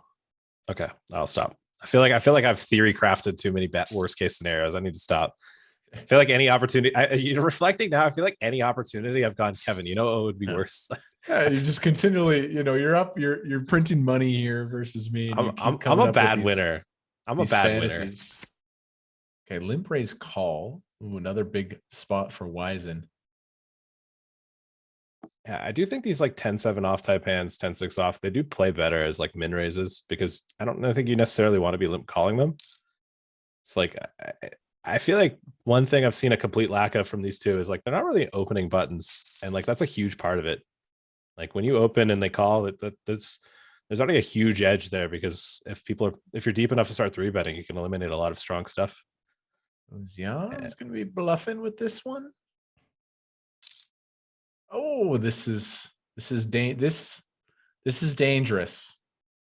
This is scary. Deuce of clubs and your boy's going home. Wow. Oh my goodness. Wow, what a great river. What saved, an incredible saved. river. There he was going home on so many rivers, and he just was probably going to it. bluff it off on so many rivers too. I Finds know. the 10 of diamonds. Get back. Unacceptable. This is a crazy back and forth heads up match, you guys. We're getting our money's worth here. Absolutely. This is why we come watch the Tuesday show on the GG YouTube channel.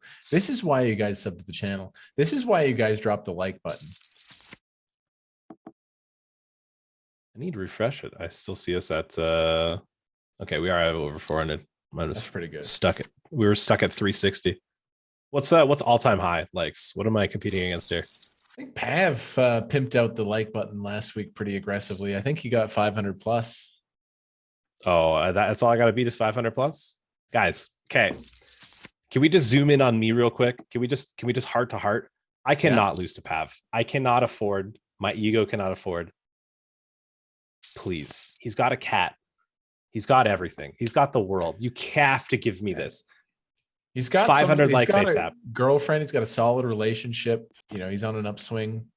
He's got a nice living arrangement. He's living in New Zealand. Yeah. I miss that place. Incredible place to live. He is Australian though, so that does work against him. For sure. That's unlucky. Yeah, I mean, you can't win them all. You can't look as good as us. Like, that's another unfortunate one for him. Yeah, he's got enough though. Little small ball poker here. Queen Chat, who do you think is going to take this one down? Crazy heads up match. You guys got Wizen or Jans for the comeback? Oh, King. So many limps. I mean, you've limped so many buttons. I mean, you don't. I prefer min raising. Wow. Oh, this could be fun. This is fun. 4 high flush draw versus kings, and Jans has a few aces, but not many. I think in a single raise pot too, I'd still probably see bet bigger than a quarter. Oh, wow. You really hate to see that. Well, Wizen has the redraw. He should still be double barreling for value too. No. He's checking back to call this river, though, I think. It is an interesting river to call on. Wow. I think we found the river. All in. That's surprise. 3x pot?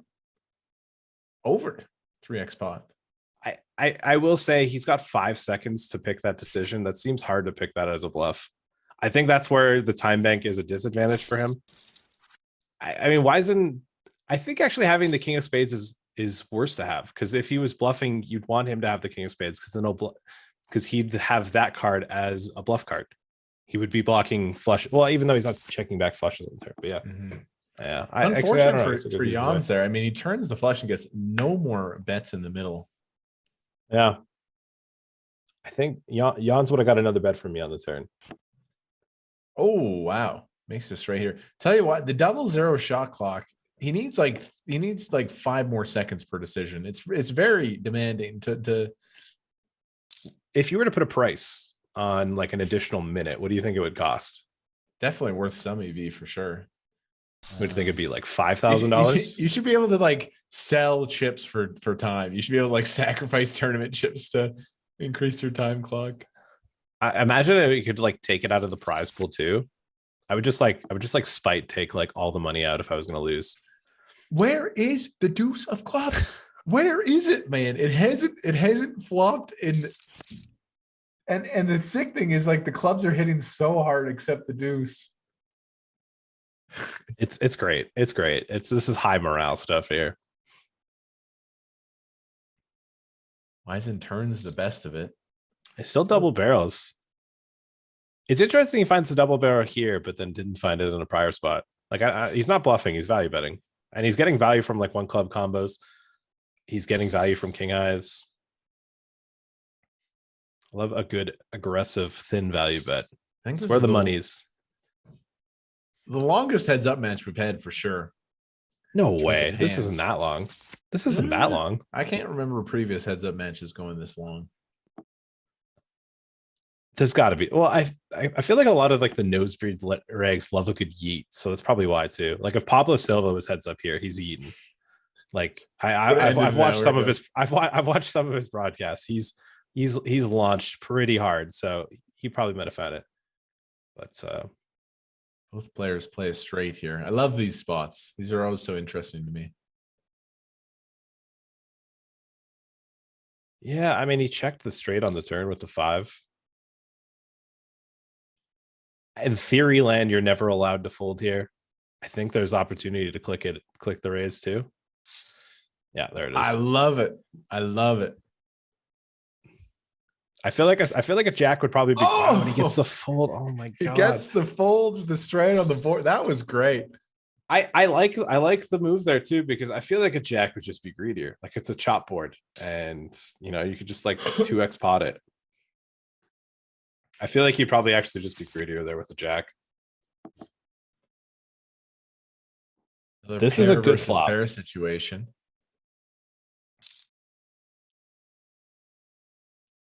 On Jack 5-3 rainbow, it's like in theory land, maybe you should be check raising, but it's like what calls? You block everything. It is a limp pot. Oh no. That is the most savage turn card. That is unbelievable. That ace-3 just binks that card. This, I mean, this is it. The tournament's over. Yeah, I think unless the we hit over. Unless we hit a jack or a 5, the tournament is over. 4 cards. Maybe like a queen king. Jack. No, it's not even a high card. Like I think there's an opportunity like queen king ace for him to shut down. Jans is going to value shove here with jack 5, and we can get the trumpet out. This thing's a wrap. GG's.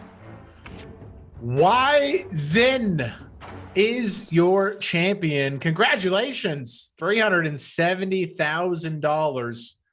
We called it. That turn card comes up. Have a good night, folks. Wrap this puppy up. What a sick turn card. What a battle from Jans, who had a wild final table. I love their game. Shout out to Graph Teckle, $290,000. But the man of the hour is the man with the perfume. It is the Fragrance Club. Wizen is your champion, $369,934. And the title also defends Patrick in terms of the prop there. Wow. Unbelievable. Good game. Good game. That was a good final table. There was a lot of excitement, a lot of fun plays, a lot of drama. We got it. We had it all on that FT.